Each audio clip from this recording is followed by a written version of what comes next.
2024 5ാം ക്ലാസ്സിലെ text book മാറിയിരുന്നു. അപ്പോൾ അതിലെ ചാപ്റ്റർ 5 നമ്മളിന്ന് നോക്കുന്നത്. ചാപ്റ്ററിൻ്റെ പേര് കയ്യെത്തും ദൂരത്ത് ആകാശം. അപ്പോൾ നമ്മുടെ സിലബസിലുള്ളൊരു ടോപ്പിക്കിൽ വരുന്നൊരു ഭാഗമാണ്. ഇതിൻ്റെ അകത്ത് നിന്നും ഈ ഒരു പാഠഭാഗത്തു നിന്നും പല ക്വസ്റ്റ്യൻസ് BSc വന്നത് നിങ്ങൾക്ക് കാണാൻ പറ്റും. ഉദാഹരണം സാറ്റലൈറ്റ്, അതുപോലെ ഗ്രഹങ്ങൾ, അങ്ങനെ കുറേ കാര്യങ്ങളുണ്ട്. അപ്പോൾ നമുക്ക് ഓരോന്നും പറഞ്ഞു പോകാം. ആദ്യം, ആകാശത്ത് കാണുന്ന ഈ നക്ഷത്രക്കൂട്ടത്തിലെ ഓരോ നക്ഷത്രത്തെയും പരസ്പരം ബന്ധിപ്പിച്ചാൽ ഒരു പെൺകുട്ടിയുടെ രൂപം സങ്കല്പിക്കാം. ഇതൊരു രാജകുമാരിയാണെന്നും അവരെ ചങ്ങലയിൽ ബന്ധിച്ചിരിക്കുകയാണെന്നുമുള്ള കഥ ഗ്രീക്കുകാർക്കിടയിൽ പ്രചാരത്തിലുണ്ടായിരുന്നു. ആൻഡ്രോമിഡ എന്നായിരുന്നു ആ രാജകുമാരിയുടെ പേര്. ഇതേ പേരിലാണ് ഈ നക്ഷത്രക്കൂട്ടം എന്നും അറിയപ്പെടുന്നത്. ഓക്കെ, അപ്പോൾ ഈ ഒരു പേര് കേൾക്കുമ്പോൾ തന്നെ നിങ്ങൾക്ക് മനസ്സിലാവണം അത് നക്ഷത്രക്കൂട്ടത്തിൻ്റെ പേരാണ്. ചിലപ്പോൾ ഒറ്റയാനാര് എന്നൊക്കെ പറഞ്ഞിട്ട് വരാം. അപ്പോൾ ഈ പേര് കേൾക്കുമ്പം നമ്മൾ അന്തം വിട്ട് നിൽക്കരുത്. ഓക്കെ, പിന്നെ അതൊരു ആ ഒരു പേരിൻ്റെ ഐതിഹ്യം ഗ്രീക്കുകാർക്കിടയിലുള്ള ഒരു കഥയിൽ നിന്നാണ് വന്നത്. ഈ ഒരു കഥയും ജസ്റ്റ് ഒന്ന് ആലോചിച്ചിരിക്കുക. ഓക്കെ, ഇനി ഈ ആൻഡ്രോമിഡയുടെ കഥയാണ്. ഓക്കെ, ജസ്റ്റ് നമുക്കൊന്ന് വായിച്ചു പോവാം. എങ്ങാനും ഏതെങ്കിലും സ്റ്റേറ്റ്മെൻറ്റൊക്കെ വന്നാലോ. എത്യോപ്യയിലെ സെഫ്യൂസ് രാജാവിൻ്റെയും കാസിയോപ്പിയ രാജ്ഞിയുടെയും മകളായിരുന്നു ആൻഡ്രോമിഡ. അതിസുന്ദരിയായ ആൻഡ്രോമിഡ ദേവതകളേക്കാൾ സുന്ദരിയാണെന്ന് കാസിയോപ്പിയ അഹങ്കരിച്ചിരുന്നു. കാസിയോപ്പിയയുടെ അഹങ്കാരം തീർക്കാൻ പോസിഡോൺ ദേവൻ എത്യോപ്യയെ ആക്രമിക്കാനായി സീറ്റസ് എന്ന രാക്ഷസനെ അയച്ചു. രാജ്യത്തെ രക്ഷിക്കാനായി സെഫ്യൂസ് രാജാവ് മകളായ ആൻഡ്രോമിഡയെ ബലി നൽകാൻ തയ്യാറായി. ഇതിനായി കടൽ തീരത്തെ പാറയിൽ ആൻഡ്രോമിഡയെ കെട്ടിയിട്ടു. പിന്നീട് പെഴ്സ്യൂസ് എന്ന വീരൻ സീറ്റസിനെ വധിക്കുകയും ആൻഡ്രോമിഡയെ രക്ഷിച്ച് വിവാഹം കഴിക്കുകയും ചെയ്തു. അപ്പോൾ ഇതാണ് ഈ ആൻഡ്രോമിഡ എന്ന പേരിൻ്റെ കാരണക്കാരിയായ ആ രാജകുമാരിയുടെ കഥ. ഓക്കെ, എന്നാൽ കഥകൾക്കപ്പുറം യാഥാർത്ഥ്യമെന്തെന്ന് അന്വേഷിച്ച ആളുകളും ഉണ്ടായിരുന്നു. അവരാണ് ജ്യോതി ശാസ്ത്രജ്ഞർ. ഗലീലിയോയും കോപ്പർനിക്കസും ന്യൂട്ടണുമൊക്കെ ഇവരിൽ ചിലരാണ്. ഇന്ത്യയിൽ ആര്യഭടൻ, ഭാസ്കരാചാര്യൻ തുടങ്ങിയ ജ്യോതിശാസ്ത്രജ്ഞർ ഉണ്ടായിരുന്നു. ആകാശ കാഴ്ച നിങ്ങൾക്കും വിസ്മയമായി തോന്നിയിട്ടില്ലേ? അപ്പോൾ ഈ ആൾക്കാരുടെ പേരുകളൊക്കെ ഓർത്തിരിക്കുക. ഇതൊക്കെ ജ്യോതിശാസ്ത്രജ്ഞരും കൂടിയായിരുന്നു എന്നുള്ള കാര്യം ഓർത്തിരിക്കണം. ചിലപ്പോൾ ഒറ്റയാനാര് കൂട്ടത്തിൽ കൂട്ടത്തിൽ ഒറ്റയാനാര് എന്നൊക്കെയുള്ള രീതിയിൽ നമ്മളോട് ചോദിക്കാം. ഓക്കെ, അല്ലെങ്കിൽ ഓരോ ശാസ്ത്രജ്ഞനും ഏത് മേഖലയിലാണെന്നൊക്കെയുള്ള രീതിയിൽ ചേരുമ്പടി ചേർക്കാനൊക്കെ ഉണ്ടാവും. അപ്പോൾ ഇവർ ജ്യോതിശാസ്ത്രജ്ഞരായിരുന്നു എന്നുള്ളത് ഓർത്തിരിക്കുക. ഇതിൽ ഈ ഗലീലിയോയും കോപ്പർനിക്കസ്, ന്യൂട്ടൺ ഇവരെയൊക്കെ പറ്റിയിട്ട് നമ്മുടെ ടീച്ചേഴ്സ് ടെക്സ്റ്റ് ബുക്കിൽ കുറച്ച് കാര്യങ്ങളുണ്ട്. അപ്പോൾ ഞാൻ ടീച്ചേഴ്സ് ടെക്സ്റ്റ് ബുക്കിലുള്ള ചില പ്രധാനപ്പെട്ട പോയിൻറ്റ്സ് മാത്രം എടുത്ത് PSc ചോദിക്കുന്ന പ്രധാന പോയിൻറ്റ്സ് മാത്രം എടുത്തിട്ട് ഇതിൻ്റെ കൂടെ ചേർത്തിട്ടുണ്ട്. അപ്പോൾ അത് ഞാൻ വരുമ്പോൾ ഞാൻ അങ്ങനെ പറയുന്നുണ്ട് ഏതൊക്കെയാണെന്നുള്ളത്. ഓക്കെ, പണ്ട് നക്ഷത്രങ്ങളെ നിരീക്ഷിച്ചവർ അടുത്തടുത്തുള്ള നക്ഷത്രങ്ങളെ കൂട്ടിച്ചേർത്ത് ചില രൂപങ്ങൾ സങ്കല്പിച്ചതും അതത് പ്രദേശത്തെ ഐതിഹ്യങ്ങളിലെ കഥാപാത്രങ്ങളുടെ പേരുകൾ നൽകിയതും നക്ഷത്രങ്ങളെ വേഗത്തിൽ തിരിച്ചറിയാൻ വേണ്ടിയായിരുന്നു. ഓക്കെ, അപ്പോൾ നക്ഷത്രങ്ങളെ പെട്ടെന്ന് തിരിച്ചറിയാൻ വേണ്ടിയിട്ടാണ് അങ്ങനെ ഈ ഒരു കണക്ട് ചെയ്തിട്ടൊരു ഒരു പ്രത്യേക ആകൃതിയിലുണ്ടെന്ന് സങ്കല്പിച്ചത്, അതിനൊരു പ്രത്യേക പേര് കൊടുത്തതൊക്കെ ഇതിനു വേണ്ടിയിട്ടായിരുന്നു. ഓക്കെ, നക്ഷത്രങ്ങളുടെ സ്ഥാനവും കാലാവസ്ഥയും തമ്മിലുള്ള ബന്ധം അവർ നിരീക്ഷിച്ചു മനസ്സിലാക്കി. വരൾച്ച, മഴ, നദികളിൽ വെള്ളപ്പൊക്കമുണ്ടാകുന്ന കാലം എന്നിവ നക്ഷത്രങ്ങളുടെ സ്ഥാനവുമായി ബന്ധിപ്പിച്ച് മനസ്സിലാക്കിയിരുന്ന കർഷകർ ഈ വിവരങ്ങൾ കൃഷിക്കായി ഉപയോഗപ്പെടുത്തി. കൂടാതെ സഞ്ചാരികൾക്ക് ദിക്ക് മനസ്സിലാക്കാനും നക്ഷത്രങ്ങളുടെ സ്ഥാനം സഹായിച്ചു. ഓക്കെ, അപ്പോൾ ഈ നക്ഷത്രങ്ങളുടെ സ്ഥാനം കൊണ്ടുള്ള ഉപയോഗങ്ങളൊക്കെയാണ് പറയുന്നത്. ഓക്കെ, അപ്പോൾ അതിൽ ഒരു 5 ഉപയോഗം കൂടി എക്സ്ട്രാ നമ്മൾ ടീച്ചേഴ്സ് ടെക്സ്റ്റ് ബുക്കിൽ നിന്ന് കിട്ടിയിട്ടുണ്ട്. അത് ഞാൻ ഇവിടെ കൊടുത്തിട്ടുണ്ട്. ഒന്നാമത്തേത് ദിക്കറിയാൻ, അത് ഇവിടെ ഓൾറെഡി പറഞ്ഞു. രണ്ടാമത് കാലാവസ്ഥാ പ്രവചനത്തിന്, അതും നമ്മൾ പറഞ്ഞു അല്ലേ കർഷകർക്കൊക്കെ. മൂന്നാമത് സഞ്ചാരത്തിന്. നാലാമത് ആഘോഷങ്ങൾക്ക് അല്ല, പല ആഘോഷങ്ങളും ഈ നക്ഷത്രങ്ങളുടെ അടിസ്ഥാനത്തിലാണ് നമ്മൾ നിശ്ചയിക്കുന്നത്. അതുപോലെ കാർഷിക പ്രവർത്തനങ്ങൾക്ക് അല്ലേ, കാർഷിക പ്രവർത്തനങ്ങൾ അതും നമ്മൾ പറഞ്ഞു അല്ലേ. ഭൂമിയിൽ നിന്ന് നോക്കുമ്പോൾ എല്ലാ ആകാശഗോളങ്ങളും ഒരേ പ്രതലത്തിലാണെന്ന് നമുക്ക് തോന്നും. യഥാർത്ഥത്തിൽ അങ്ങനെയാണോ? അങ്ങനെയല്ലേ. അതായത് നമ്മളിപ്പോൾ ചന്ദ്രനും സൂര്യനും ഒക്കെ ആകാശത്ത് ഒരേ ലെവലിലാണ് നമ്മൾ വിചാരിക്കും. പക്ഷേ ചന്ദ്രനേക്കാളും എത്രയോ ദൂരത്താണ് സൂര്യൻ നിൽക്കുന്നത് അല്ലേ. അതുപോലെ നക്ഷത്രങ്ങളും പല പല ദൂരത്താണ് നമ്മുടെ ഭൂമിയിൽ നിന്ന് നിൽക്കുന്നത്. അപ്പോൾ ഒരേ പ്രതലത്തിലാണ് എന്നുള്ള സ്റ്റേറ്റ്മെൻറ്റ് തെറ്റാണ്. അപ്പോൾ അങ്ങനെയൊക്കെ സ്റ്റേറ്റ്മെൻറ്റ്സ് വരാം. ഓക്കെ, അടുത്തത് വേട്ടക്കാരൻ എന്ന് പറഞ്ഞിട്ടുള്ള നക്ഷത്രഗണത്തെ പറ്റിയിട്ടാണ്. ഇതൊക്കെ PSc ചോദിക്കാറുണ്ട്. ഡിസംബർ മാസത്തിൽ സന്ധ്യാസമയത്ത് കിഴക്കൻ ചക്രവാളത്തിൽ കാണുന്ന നക്ഷത്രഗണം ഏത് എന്ന് ചോദിക്കാറുണ്ട്. വേട്ടക്കാരനാണ് എന്ന് ഓർത്തിരിക്കുക. ഓക്കെ, ഡിസംബർ മാസം സന്ധ്യാസമയം കിഴക്കൻ ചക്രവാളത്തിൽ. ഓക്കെ, ഇതിലെ നക്ഷത്രങ്ങളെ തമ്മിൽ യോജിപ്പിച്ചാൽ ഒരു വേട്ടക്കാരൻ്റെ രൂപം സങ്കല്പിക്കാനാവും. ഗ്രീക്കുകാർ അവരുടെ ഐതിഹ്യത്തിലെ വേട്ടക്കാരനായ ഒറിയോണിൻ്റെ പേരാണ് ഈ നക്ഷത്രഗണത്തിന് നൽകിയിരിക്കുന്നത്. ഓക്കെ, അപ്പോൾ വേട്ടക്കാരൻ അറിയപ്പെടുന്ന മറ്റൊരു പേരാണ് ഒറിയോൺ. ആ ഒറിയോൺ എന്ന പേര് വന്നത് ഗ്രീക്ക് ഐതിഹ്യത്തിൽ നിന്നാണെന്നുള്ളത് ഓർത്തിരിക്കുക. അതിൻ്റെ ഒരു ചിത്രമാണ് ഇവിടെ കൊടുത്തിരിക്കുന്നത്. ഓക്കെ, ആ ചിത്രം ഒന്ന് മനസ്സിൽ വെക്കുക. അടുത്തത് സപ്തർഷികൾ. അതും ഒരു നക്ഷത്രഗണമാണ്. ദൂരദർശിനിയുടെ സഹായമില്ലാതെ ഏപ്രിൽ മാസത്തിൽ വടക്കൻ ചക്രവാളത്തിൽ വ്യക്തമായി നിരീക്ഷിക്കാൻ കഴിയുന്ന നക്ഷത്രഗണമാണിത്. അപ്പോൾ ഈ മാസം ഓർത്തിരിക്കണം, പിന്നെ വടക്ക് കിഴക്ക് ഏത് ചക്രവാളമാണെന്നൊക്കെ ഉള്ളത് ഓർത്തിരിക്കണം. അതൊക്കെ മാറ്റി കൊടുക്കാം സ്റ്റേറ്റ്മെൻറ്റ്സിൻ്റെ അകത്ത്. ഇപ്പോൾ നമ്മൾ കൺഫ്യൂഷൻ ആവരുത്.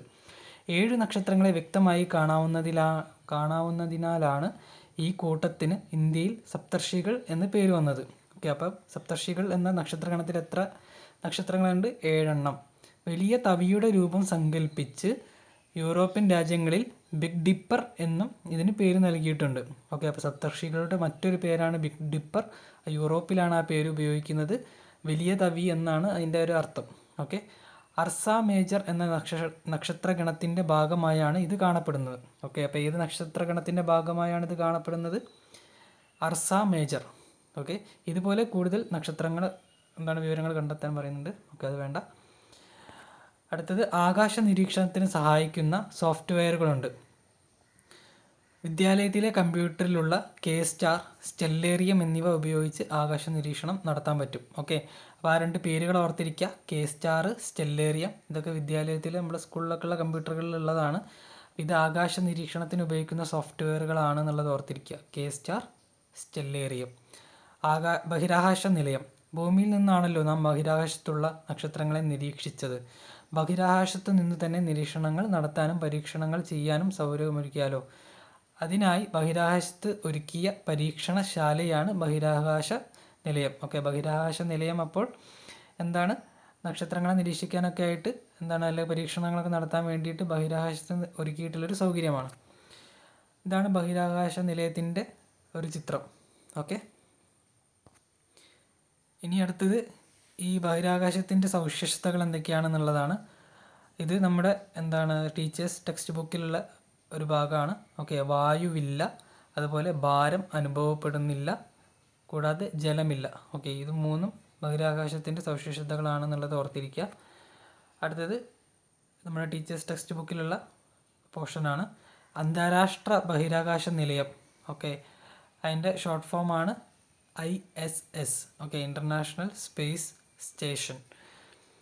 അമേരിക്ക ബ്രാക്കറ്റിലെ നാസ എന്ന് എഴുതിയിട്ടുണ്ട്. അതുപോലെ റഷ്യയിലെ റോസ്കോസ്മോസ്, അതുപോലെ ജപ്പാൻ്റെ JAXA, അതുപോലെ യൂറോപ്പിൻ്റെ ESA, കൂടാതെ കാനഡയുടെ CSA എന്നീ 5 രാജ്യങ്ങളുടെ ബഹിരാകാശ ഏജൻസികളുടെ കൂട്ടായ പ്രവർത്തനത്തിൻ്റെ ഫലമായാണ് അന്താരാഷ്ട്ര ബഹിരാകാശ നിലയം സ്ഥാപിച്ചത്.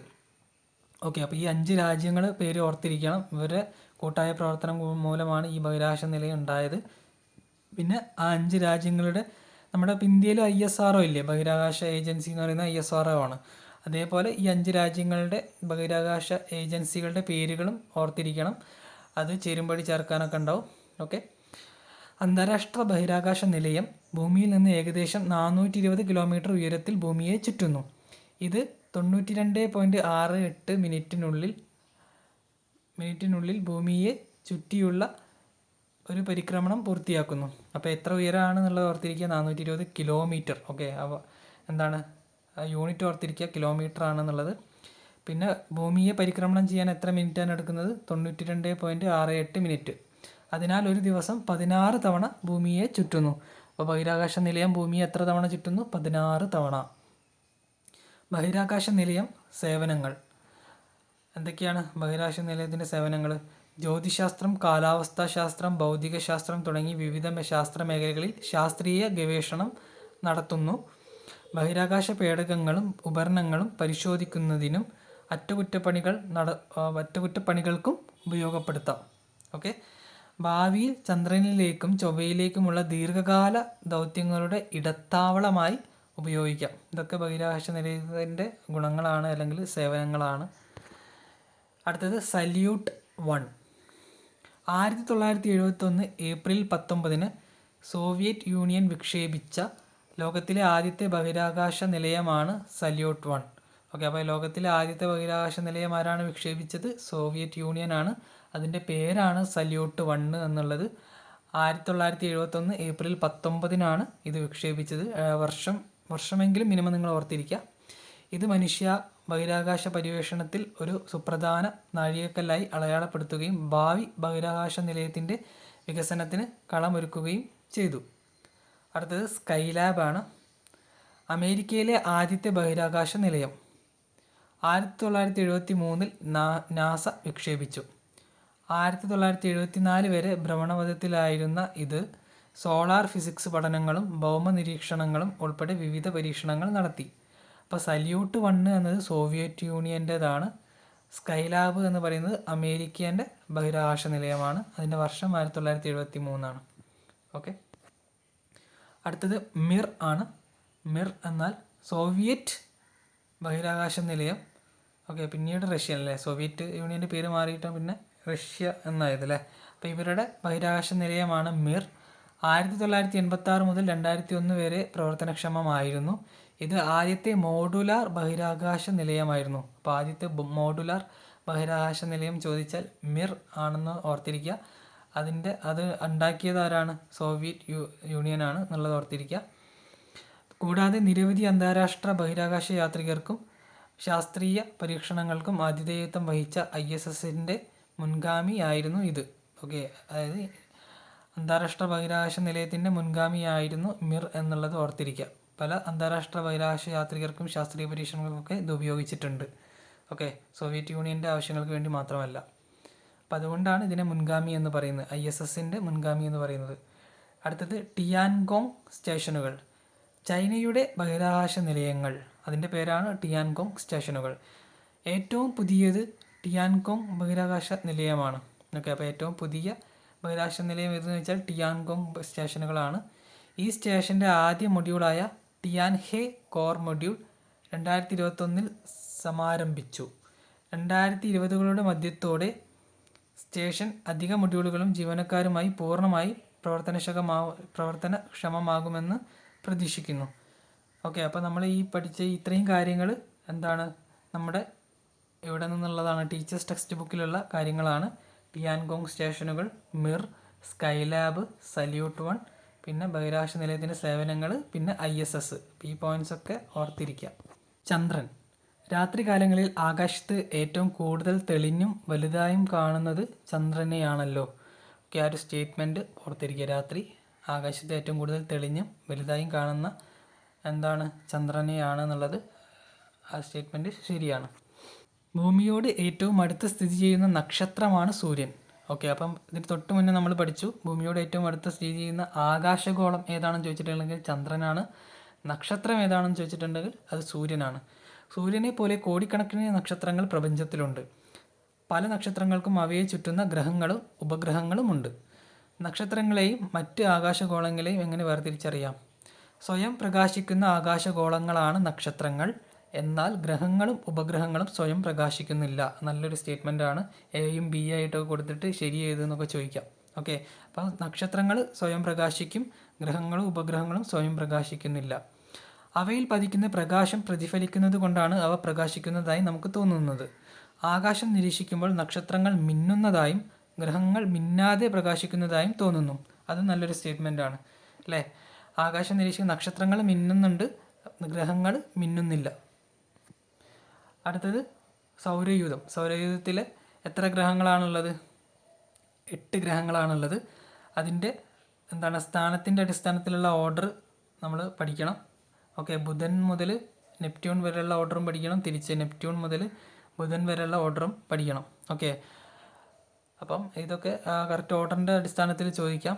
ഓക്കെ, ആദ്യം ബുധനാണ് വരുന്നത്, പിന്നെ ശുക്രൻ, പിന്നെ ഭൂമി, പിന്നെ ചൊവ്വ. അപ്പോൾ ഭൂമി ഏതിനൊക്കെ ഇടയിലാണെന്ന് ചോദിക്കാറുണ്ട്. ശുക്രനും ചൊവ്വയ്ക്കും ഇടയിലാണെന്ന് ഓർത്തിരിക്കുക. അത് കഴിഞ്ഞ് ചൊവ്വ കഴിയുമ്പോൾ വ്യാഴം, പിന്നെ ശനി, പിന്നെ യുറാനസ്, ഏറ്റവും അവസാനം നെപ്റ്റ്യൂൺ അല്ലേ. പ്ലൂട്ടോനെ നമ്മൾ പുറത്താക്കിയതാണ്.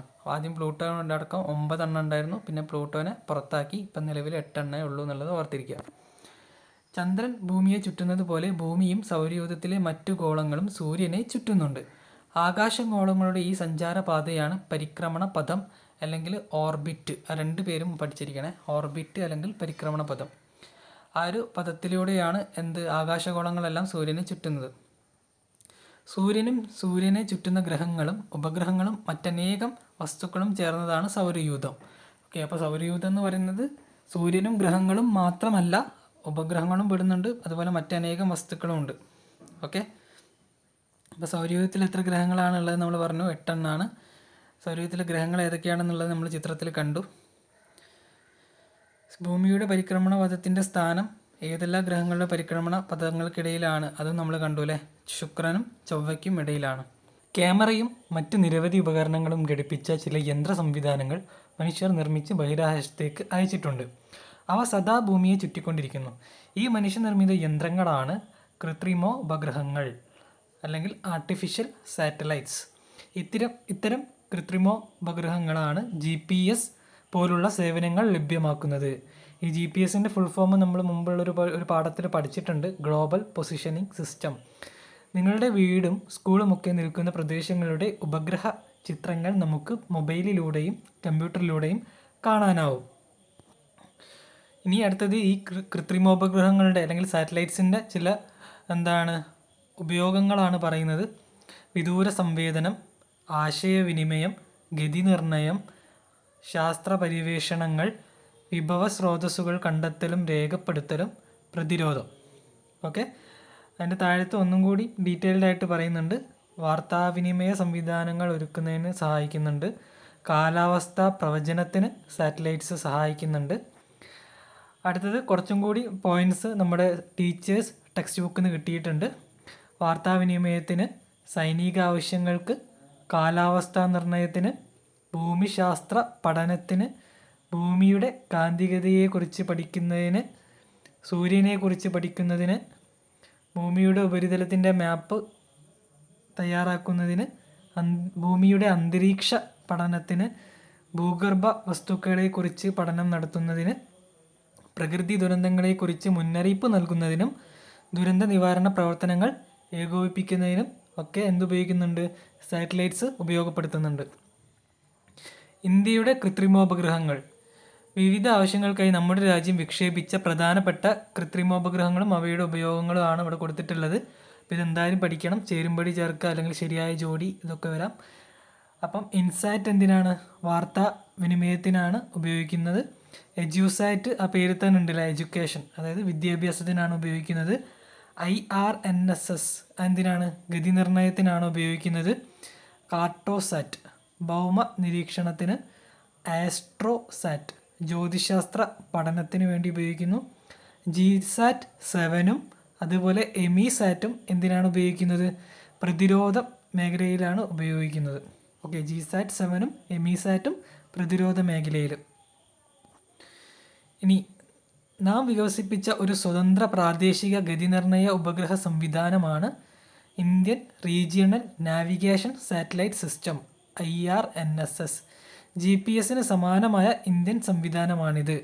ഓക്കെ, അപ്പോൾ ഈ GPS-ന് സമാനമായിട്ടുള്ള ഇന്ത്യൻ സംവിധാനം ഏതാണെന്ന് ചോദിച്ചിട്ടുണ്ടെങ്കിൽ IRNSS എന്ന് എഴുതാൻ പറ്റണം. അതിൻ്റെ ഫുൾ ഫോം എന്തായാലും പഠിച്ചിരിക്കണം. ഓക്കെ, ഇനി ഇടതുവശത്തൊരു ചിത്രം കാണാം. അതിൻ്റെ അകത്ത് നാവിക് എന്ന് എഴുതിയിട്ട് കാണാം അല്ലേ, NAVIC. അതിൻ്റെ ഫുൾ ഫോം പഠിക്കണം. മേലെ തന്നെ കൊടുത്തിട്ടുണ്ട്, navigation with Indian constellation. Okay, navigation with Indian constellation, അത് ചോദിക്കാം, പഠിച്ചു വെക്കണം.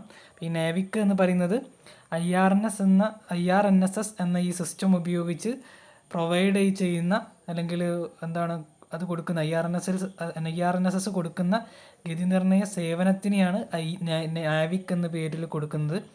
ഓക്കെ, ഇനി നമ്മുടെ ടീച്ചേഴ്സ് ടെക്സ്റ്റ് ബുക്കിലുള്ള കുറച്ച് പോയിൻറ്റ്സ് ആണ്.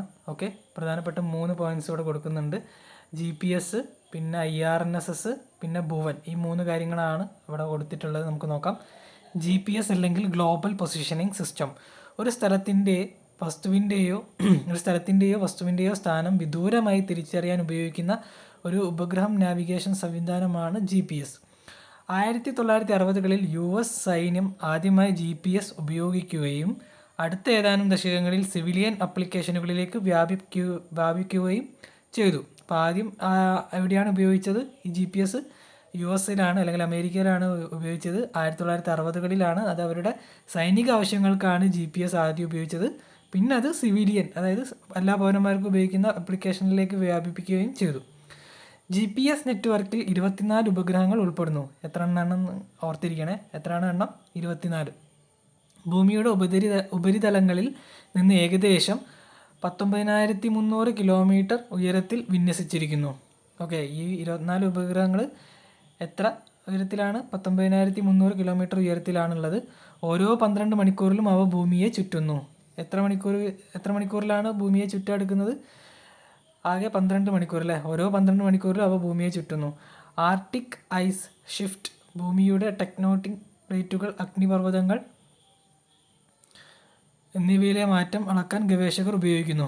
ഓക്കെ, അപ്പോൾ ആർട്ടിക് ഐസ് ഷിഫ്റ്റ്, അതുപോലെ ഭൂമിയുടെ ടെക്ടോണിക് പ്ലേറ്റുകൾ, അഗ്നിപർവ്വത പ്രവർത്തനങ്ങൾ എന്നിവയിലെ മാറ്റം അളക്കാൻ ഈ GPS ഉപയോഗിക്കുന്നുണ്ട്. പിന്നെന്തൊക്കെയാണ്? GPS കൃത്യസ്ഥാനം നൽകുന്നുണ്ട്. ഒരു വസ്തുവിൻ്റെയോ അല്ല സ്ഥലത്തിൻ്റെയോ ഒരു കൃത്യസ്ഥാനം നൽകുന്നുണ്ട്. ഒരു വസ്തുവിൻ്റെയോ വ്യക്തിയുടെയോ സ്ഥാനം ട്രാക്ക് ചെയ്യാൻ GPS സഹായിക്കുന്നുണ്ട്. ലോക ഭൂപടങ്ങൾ സൃഷ്ടിക്കാൻ സഹായിക്കുന്നു. പ്രപഞ്ചത്തിന് കൃത്യമായ സമയം നൽകുന്നു. ഒരിടത്ത് നിന്ന് മറ്റൊരിടത്തേക്ക് യാത്ര ചെയ്യാൻ സഹായിക്കുന്നു. നാവിഗേഷനിലും പ്രതിരോധ രംഗത്തും GPS ഉപയോഗിക്കുന്നു. അടുത്തത് Indian regional navigation satellite system, IRNSS. നാവിഗേഷനും റേഞ്ചിങ്ങിനുമായി ഇന്ത്യ തദ്ദേശീയമായി വികസിപ്പിച്ച സ്ഥാനനിർണ്ണയ സംവിധാനമാണ് Indian regional navigation satellite system. Navigation with Indian constellation എന്ന പേരിലും ഇതറിയപ്പെടുന്നു. ഓക്കെ, അപ്പോൾ IRNSS അറിയപ്പെടുന്ന ഒരു പേരാണ് എന്താണ്? നാവിക് എന്ന് പറയുന്നത്. ഓക്കെ, അല്ലെങ്കിൽ അത് IRNSS പ്രൊവൈഡ് ചെയ്യുന്ന സർവീസിനെ പറയുന്നതാണ് നാവിക്. വിദേശ സർക്കാരുകളുടെ നിയന്ത്രണത്തിലുള്ള ഉപഗ്രഹങ്ങളെ ആശ്രയിക്കേണ്ടി വരുന്നത് ഒഴിവാക്കുകയാണ് IRNSS ചെയ്യുന്നത്. 7 ഉപഗ്രഹങ്ങളുടെ ഒരു കൂട്ടമാണിത്. ഓക്കെ, അപ്പോൾ GPS എന്ന് പറയുന്നത് 24 ഉപഗ്രഹങ്ങളാണുള്ളത്. എന്നാൽ നാവിക് അല്ലെങ്കിൽ IRNSS എന്ന് പറയുന്നത് 7 ഉപഗ്രഹങ്ങളുടെ കൂട്ടമാണ് എന്നുള്ളത് ഓർത്തിരിക്കുക. 2 ഭൂമിയിൽ എപ്പോഴും തയ്യാറായി ഇരിക്കുന്നുണ്ടാവും. ഭൗമോപരിതലത്തിൽ നിന്ന് 36,000 കിലോമീറ്റർ ഉയരത്തിലാണ് ഈ ഉപകരണങ്ങളുടെ സ്ഥാനം. എത്ര കിലോമീറ്റർ ഉയരത്തിലാണ്? 36,000 കിലോമീറ്റർ. IRNSS 2 തരത്തിലുള്ള സേവനങ്ങൾ നൽകുന്നു. ഒന്ന്, എല്ലാവർക്കും ലഭ്യമാകുന്ന സാമാന്യ സ്ഥാന വിവര സേവനവും രണ്ടാമത്തേത് നിയന്ത്രിത സേവനവുമാണ് നൽകുന്നത്. നിയന്ത്രിത സേവനം അനുവദിക്കപ്പെട്ടവർക്ക് മാത്രമേ ഉപയോഗിക്കാൻ കഴിയുകയുള്ളൂ. ഓക്കെ, അപ്പോൾ 2 സേവനങ്ങൾ നൽകുന്നുണ്ട്. അതിൽ നിയന്ത്രിത സേവനം ആ പേര് പോലെ തന്നെ എല്ലാവർക്കും ഉപയോഗിക്കാൻ പറ്റില്ല. എന്താണ്? നിയന്ത്രിത സേവനം അനുവദിക്കപ്പെട്ടവർക്ക് മാത്രമേ അത് ഉപയോഗിക്കാൻ പറ്റുള്ളൂ. ഓക്കെ, ഭുവൻ. ഗൂഗിൾ എർത്തിന് പകരമായി ISRO നിർമ്മിച്ച ഉപഗ്രഹാധിഷ്ഠിത മാപ്പിംഗ് ടൂൾ സോഫ്റ്റ്വെയർ ആണ് ഭുവൻ. ഓക്കെ, അപ്പോൾ ഉപഗ്രഹാധിഷ്ഠിത മാപ്പിംഗ് ടൂൾ സോഫ്റ്റ്വെയർക്ക് ഉദാഹരണങ്ങൾ ഏതൊക്കെയാണ്? ഒന്ന് ഗൂഗിൾ എർത്ത് ഉണ്ട്, രണ്ടാമത് ഭുവൻ ഉണ്ട്. അതിൽ ഭുവൻ നിർമ്മിച്ചത് ISRO ആണ് എന്നുള്ളത് ഓർത്തിരിക്കുക. 2009 മാർച്ചിൽ ഇത് പ്രവർത്തനം ആരംഭിച്ചു. ഏത്? ഭുവൻ. Okay, 2009 March. ആ മാസം കൂടി ഓർത്തിരിക്കണേ, ചിലപ്പോൾ അതുപോലെ തന്നെ സ്റ്റേറ്റ്മെൻറ്റിൽ വരും. വിഭവ ചൂഷണത്തിനും ആസൂത്രണത്തിനും ആവശ്യമായ പശ്ചാത്തല വിവരങ്ങൾ സൗജന്യമായി പകരുകയാണ് ലക്ഷ്യം. ഇതൊക്കെയാണ് വിഭവ ചൂഷണത്തിനും ആസൂത്രണത്തിനും. 10 മീറ്ററാണ് ഭുവനിൽ ദൃശ്യത്തിലെ ഏറ്റവും താഴ്ന്ന ദൃശ്യപരിധി. ഓക്കെ, 10 മീറ്ററാണ് ഭുവനിലെ ദൃശ്യത്തിലെ ഏറ്റവും താഴ്ന്ന ദൃശ്യപരിധി. അത് ഓർത്തിരിക്കുക, 10 മീറ്റർ എന്ന് പറഞ്ഞ ഒരു വാല്യൂ. ഇതിനാൽ വളരെ വ്യക്തമായ ദൃശ്യം കാണാൻ കഴിയുന്നു. കുറഞ്ഞ വേഗതയുള്ള ഇൻ്റർനെറ്റ് കണക്ഷൻ ഉള്ളവർക്കും ഭുവൻ ഉപയോഗിച്ച് വിവരശേഖരണം നടത്താൻ കഴിയും. ആ സ്റ്റേറ്റ്മെൻ്റ് ഒക്കെ ഓർത്തിരിക്കുകയാണ്. ചിലപ്പം കുറഞ്ഞ വേഗതയുള്ളവർക്ക് നടത്താൻ പറ്റില്ല എന്നൊക്കെ പറഞ്ഞ് സ്റ്റേറ്റ്മെൻറ്റ് തരും. ഓക്കെ, ഭുവൻ എന്ന് പറയുന്ന ഒരു ഇമ്പോർട്ടൻറ്റ് പോയിൻ്റാണ്. PSC മുമ്പ് ചോദിക്കാറുണ്ട്, SCRT-യിലൊക്കെ ഉള്ളത് കൊണ്ട് തന്നെ. ഓക്കെ, നടത്താൻ കഴിയും. ഗൂഗിൾ ഉപയോഗിച്ചിരിക്കുന്ന ഉപഗ്രഹ ചിത്രങ്ങൾക്ക് വളരെയധികം കാലപ്പഴക്കമുണ്ട്. ഇത്ര വർഷമായിട്ടും ഗൂഗിൾ എർത്ത് പരിഷ്കരിച്ചിട്ടില്ല. കൂടാതെ 200 മീറ്ററിൽ കൂടുതൽ താഴോട്ട് പോകുവാൻ ഗൂഗിൾ എർത്തിന് കഴിയില്ല. അതുകൊണ്ട് തന്നെ ഭുവൻ നൽകുന്ന ചിത്രങ്ങൾ ദൃശ്യമികവ് ഉള്ളതായിരിക്കും. അടുത്തത് നമ്മുടെ ടെക്സ്റ്റ് ബുക്കിലേക്ക് തന്നെ തിരിച്ചു വരികയാണ്. ഉപഗ്രഹ വിക്ഷേപണം മെയ് 29. ബാംഗ്ലൂരു തദ്ദേശീയമായി വികസിപ്പിച്ച ഗതിനിർണ്ണയ ഉപഗ്രഹത്തിൻ്റെ വിക്ഷേപണം മെയ് 29 നടക്കും. GSLV F-12 റോക്കറ്റ് ഉപയോഗിച്ചാണ് ഉപഗ്രഹത്തെ ഭ്രമണപഥത്തിൽ എത്തിക്കുന്നത്. 11 മിനിറ്റ് കൊണ്ട് റോക്കറ്റ് ഉപഗ്രഹത്തെ അതിൻ്റെ ഭ്രമണപഥത്തിൽ എത്തിക്കും. ഓക്കെ, അപ്പോൾ ഈ ഉപഗ്രഹങ്ങളെയൊക്കെ നമ്മൾ അതിന് ഭ്രമണപഥത്തിൽ എത്തിക്കാൻ വേണ്ടിയിട്ട് ഉപയോഗിക്കുന്നത് എന്താണ്? റോക്കറ്റാണെന്നുള്ളത് ഓർത്തിരിക്കുക. അപ്പോൾ ഇതൊരു ന്യൂസാണ്. അപ്പം PSC എന്താണ് ഈ കറണ്ട് അഫെയർ ഭാഗത്തു നിന്ന് ചോദിക്കുന്ന ഒരു ചോദ്യമാണ് ISROയുടെ പ്രധാനപ്പെട്ട വിക്ഷേപണങ്ങൾ. അത് നമ്മൾ പരീക്ഷ എഴുതുന്ന ആ ഒരു വർഷത്തുള്ളതും പഠിക്കണം, തൊട്ട് മുന്നുള്ള വർഷത്തുള്ളതും മിനിമം പഠിക്കണം. ഓക്കെ, ആ 2 വർഷമുള്ളത് എന്തായാലും പഠിക്കണം. ഏതൊക്കെ ഉപഗ്രഹങ്ങളാണ് എന്താണ് ഭ്രമണപഥത്തിൽ എത്തിച്ചത്, അതിനുപയോഗിച്ചിരിക്കുന്ന റോക്കറ്റ് അതിൻ്റെ പേര് പഠിക്കണം. പിന്നെ അത് വിക്ഷേപിച്ച തീയതി എന്നാണെന്ന് പഠിക്കണം. പിന്നെ ആ വിക്ഷേപിക്കുന്ന സമയത്തുണ്ടായിരുന്ന ISRO ചെയർമാൻ്റെ പേര് എന്താണ്, പിന്നെ ആ ഒരു ഉപഗ്രഹം എന്താവശ്യത്തിനാണ് വിക്ഷേപിച്ചത്, അല്ലെങ്കിൽ അതിൻ്റെ ലക്ഷ്യം എന്താണെന്നുള്ളതും കൂടി നമ്മൾ മിനിമം പഠിച്ചു വെക്കണം. ഓക്കെ, ഇതിൻ്റെയൊക്കെ PDF നിങ്ങൾക്ക് എന്താണ് ടെലഗ്രാമിൽ കിട്ടും. അപ്പോൾ നിങ്ങൾക്ക് ഏതെങ്കിലും ടോപ്പിക്കിൻ്റെയൊക്കെ PDF നിങ്ങൾക്ക് വേണമെങ്കിൽ ഒന്ന് കമൻറ്റ് ചെയ്താൽ മതി. ഞാനത് ടെലഗ്രാമിൽ നിന്ന് ഏതെങ്കിലും ഗ്രൂപ്പിൽ നിന്ന് നോക്കിയിട്ട് ആ ഒരു ലിങ്ക് നിങ്ങൾക്ക് ഷെയർ ചെയ്ത് തരാം. ഓക്കെ, നിങ്ങൾക്ക് ആ ഒരു ഗ്രൂപ്പിൽ ജോയിൻ ചെയ്തിട്ട് അത് ഡൗൺലോഡ് ചെയ്താൽ മതി. പിന്നെ നിങ്ങൾക്ക് ഇതുപോലത്തെ ടോപ്പിക്ക് വേണമെങ്കിൽ ആ ഗ്രൂപ്പിൽ തന്നെ ഒന്ന് സെർച്ച് ചെയ്താൽ ആ ഒരു ഡോക്യുമെൻ്റ് കിട്ടും. ഓക്കെ, പിന്നെ ഈ ISROൻ്റെ ഒരു ചിഹ്നം താഴത്ത് കൊടുക്കുന്നുണ്ട്. ആ ഒരു ചിഹ്നം നിങ്ങൾ ശ്രദ്ധിക്കണം. PSC ചോദിക്കാറുണ്ട് ISROയുടെ ലോഗോയിലുള്ള നിറങ്ങൾ ഏതൊക്കെയാണെന്നുള്ളത്. ഒന്ന് ഓറഞ്ചാണ്, ഒന്ന് നീലയാണ്. അതുകൊണ്ടാണ് ഈ ഒരു ചിത്രം കൂടി ഉൾപ്പെടുത്തിയത്. നമ്മുടെ രാജ്യത്തിൻ്റെ ബഹിരാകാശ പദ്ധതികൾ ആസൂത്രണം ചെയ്തു നടപ്പിലാക്കുന്ന ബഹിരാകാശ സ്ഥാപനമാണ് ഇന്ത്യൻ ബഹിരാകാശ ഗവേഷണ സംഘടന. ഓക്കെ, ISROൻ്റെ മലയാളം എന്താണ്? ഇന്ത്യൻ ബഹിരാകാശ ഗവേഷണ സംഘടന. അത് ഓർത്തിരിക്കുക.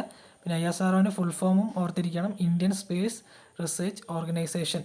മറ്റു രാജ്യങ്ങളുടെ ബഹിരാകാശ ഗവേഷണ സ്ഥാപനങ്ങളുടെ പേരുകൾ കൂടി ശേഖരിക്കാൻ പറയുന്നുണ്ട്. നമുക്ക് നോക്കാം. അതിന് മുന്നേ ISROയായിട്ട് ബന്ധപ്പെട്ട് കുറച്ച് പോയിൻറ്റ്സ് നമ്മുടെ ടീച്ചേഴ്സ് ടെക്സ്റ്റിലുണ്ട്. ISROൻ്റെ ഫുൾ ഫോം നമ്മൾ ഓൾറെഡി പറഞ്ഞു. രണ്ടാമത്തെ പോയിൻ്റ്, 1969 ഓഗസ്റ്റ് 15 ISRO സ്ഥാപിതമായത്. ആ വർഷവും മാസവും ഡേറ്റും PSC ചോദിക്കാറുണ്ട്. ഇതിൻ്റെ ആസ്ഥാനം ചോദിക്കാറുണ്ട്, ബാംഗ്ലൂരു ആണ്. അതിൻ്റെ സ്ഥാപക ചെയർമാൻ ആരാണെന്ന് നമ്മൾ പഠിക്കണം. വിക്രം സാരാഭായി ആണ് ISROയുടെ അതായത് സ്ഥാപിച്ചതിന് ശേഷമുള്ള ആദ്യത്തെ ചെയർമാൻ. ഇനി എന്താണ്, ഓരോ രാജ്യവും ആ രാജ്യത്തിലെ എന്താണ് ബഹിരാകാശ ഏജൻസികളുടെ പേരുമാണ് നമുക്ക് നോക്കേണ്ടത്. അല്ലേ, ഒരു 5 എണ്ണം നമ്മൾ മുന്നേ ഒരു സ്ലൈഡിൽ പഠിച്ചിരുന്നു അല്ലേ. ഈ ബഹിരാകാശ ISS ബഹിരാകാശ നിലയം സ്ഥാപിക്കാൻ സഹായിച്ച 5 രാജ്യങ്ങളും അതിൻ്റെ ബഹിരാകാശ ഏജൻസികളുടെ പേരും പഠിച്ചിരുന്നു. അപ്പോൾ ഒന്നുകൂടി നമുക്ക് നോക്കാം. ISRO എന്ന് പറയുന്നത് ഇന്ത്യയുടെ ബഹിരാകാശ ഏജൻസിയാണ്. നാസ അമേരിക്കയുടേതാണ്. റോസ്കോസ്മോസ് റഷ്യ, ESA യൂറോപ്യൻ രാജ്യങ്ങളുടേതാണ്. JX എന്ന് പറയുന്നത് അല്ലെങ്കിൽ JAXA എന്ന് പറയും, JAXA, JAXA എന്നും പറയാറുണ്ട്, ജപ്പാൻ്റേതാണ്.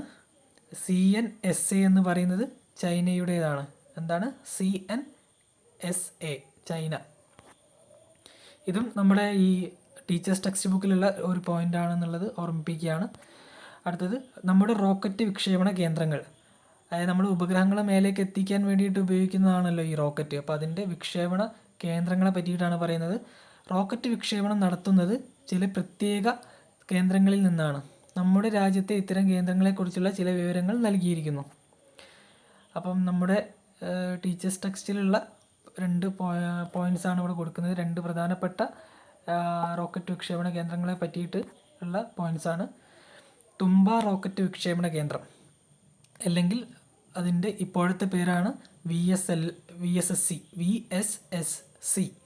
തുമ്പയിൽ റോക്കറ്റ് വിക്ഷേപണ കേന്ദ്രത്തിന് സ്ഥലം കണ്ടെത്താനുണ്ടായ ശാസ്ത്രീയമായ കാരണങ്ങൾ എന്തൊക്കെയാണ് എന്നുള്ളതാണ് താഴത്ത് കൊടുക്കുന്നത്. അതിനോടൊപ്പം തുമ്പയെ പറ്റിയുള്ള കുറച്ച് ഫാക്റ്റുകളും കൊടുക്കുന്നുണ്ട്. അപ്പോൾ ഇതൊക്കെ പഠിക്കണം. സ്റ്റേറ്റ്മെൻ്റ് ആയിട്ട് ചിലപ്പം PSC ചോദിക്കും. ഓക്കെ, ഏതൊക്കെയാണ് ശരി ഏതൊക്കെയാണ് തെറ്റെന്നൊക്കെയുള്ള രീതിയിൽ. ഇന്ത്യയിലെ ആദ്യത്തെ റോക്കറ്റ് വിക്ഷേപണ കേന്ദ്രമാണ് തുമ്പ റോക്കറ്റ് വിക്ഷേപണ കേന്ദ്രം. കേരളത്തിലെ തിരുവനന്തപുരം ജില്ലയിലെ തുമ്പ എന്ന സ്ഥലത്താണ് ഇത് സ്ഥിതി ചെയ്യുന്നത്. അതുകൊണ്ടാണ് അതിനന്ന് ആ ഒരു പേര് കിട്ടിയത്.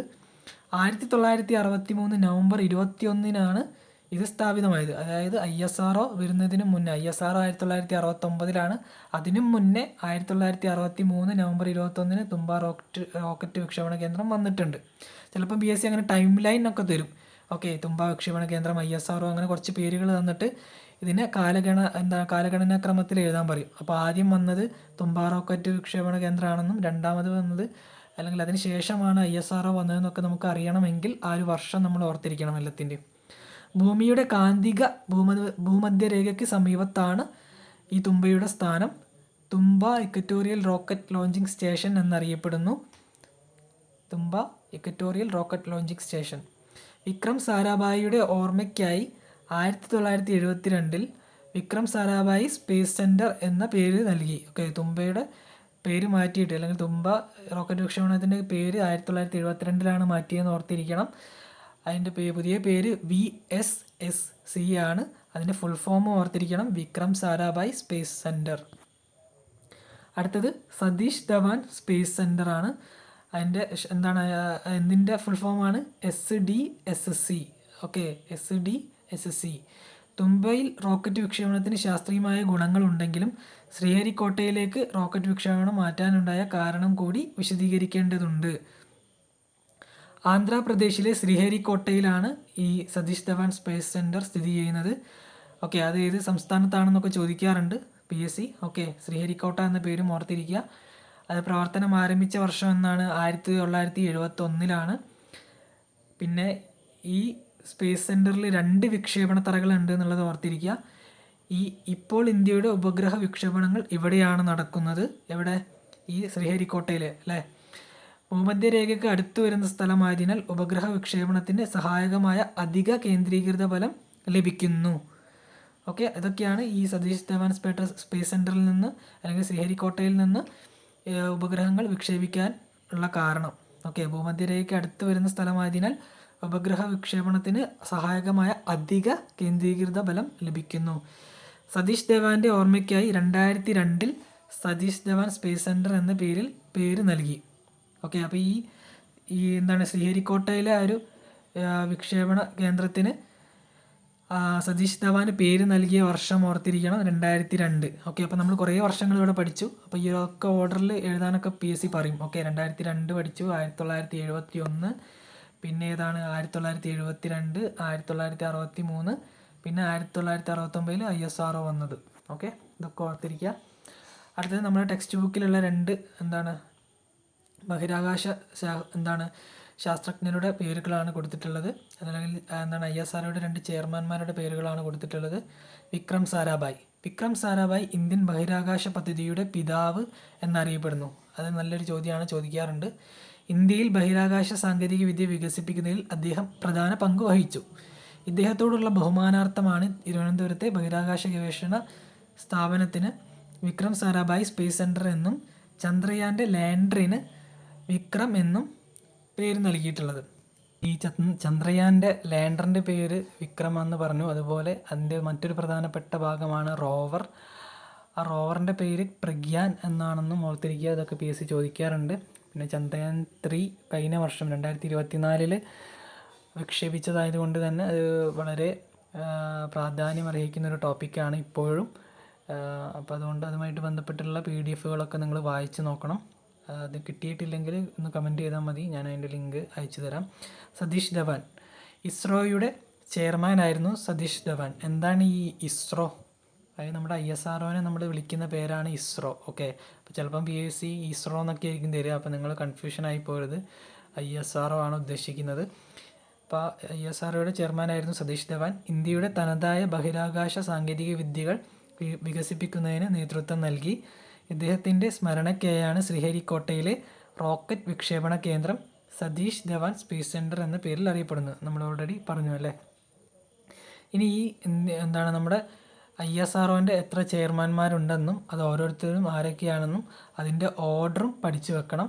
പിന്നെ അതിൻ്റെ അകത്ത് എത്ര മലയാളികൾ ഉണ്ടായിരുന്നു എന്നുള്ളത് പഠിച്ചു വെക്കണം. പിന്നെ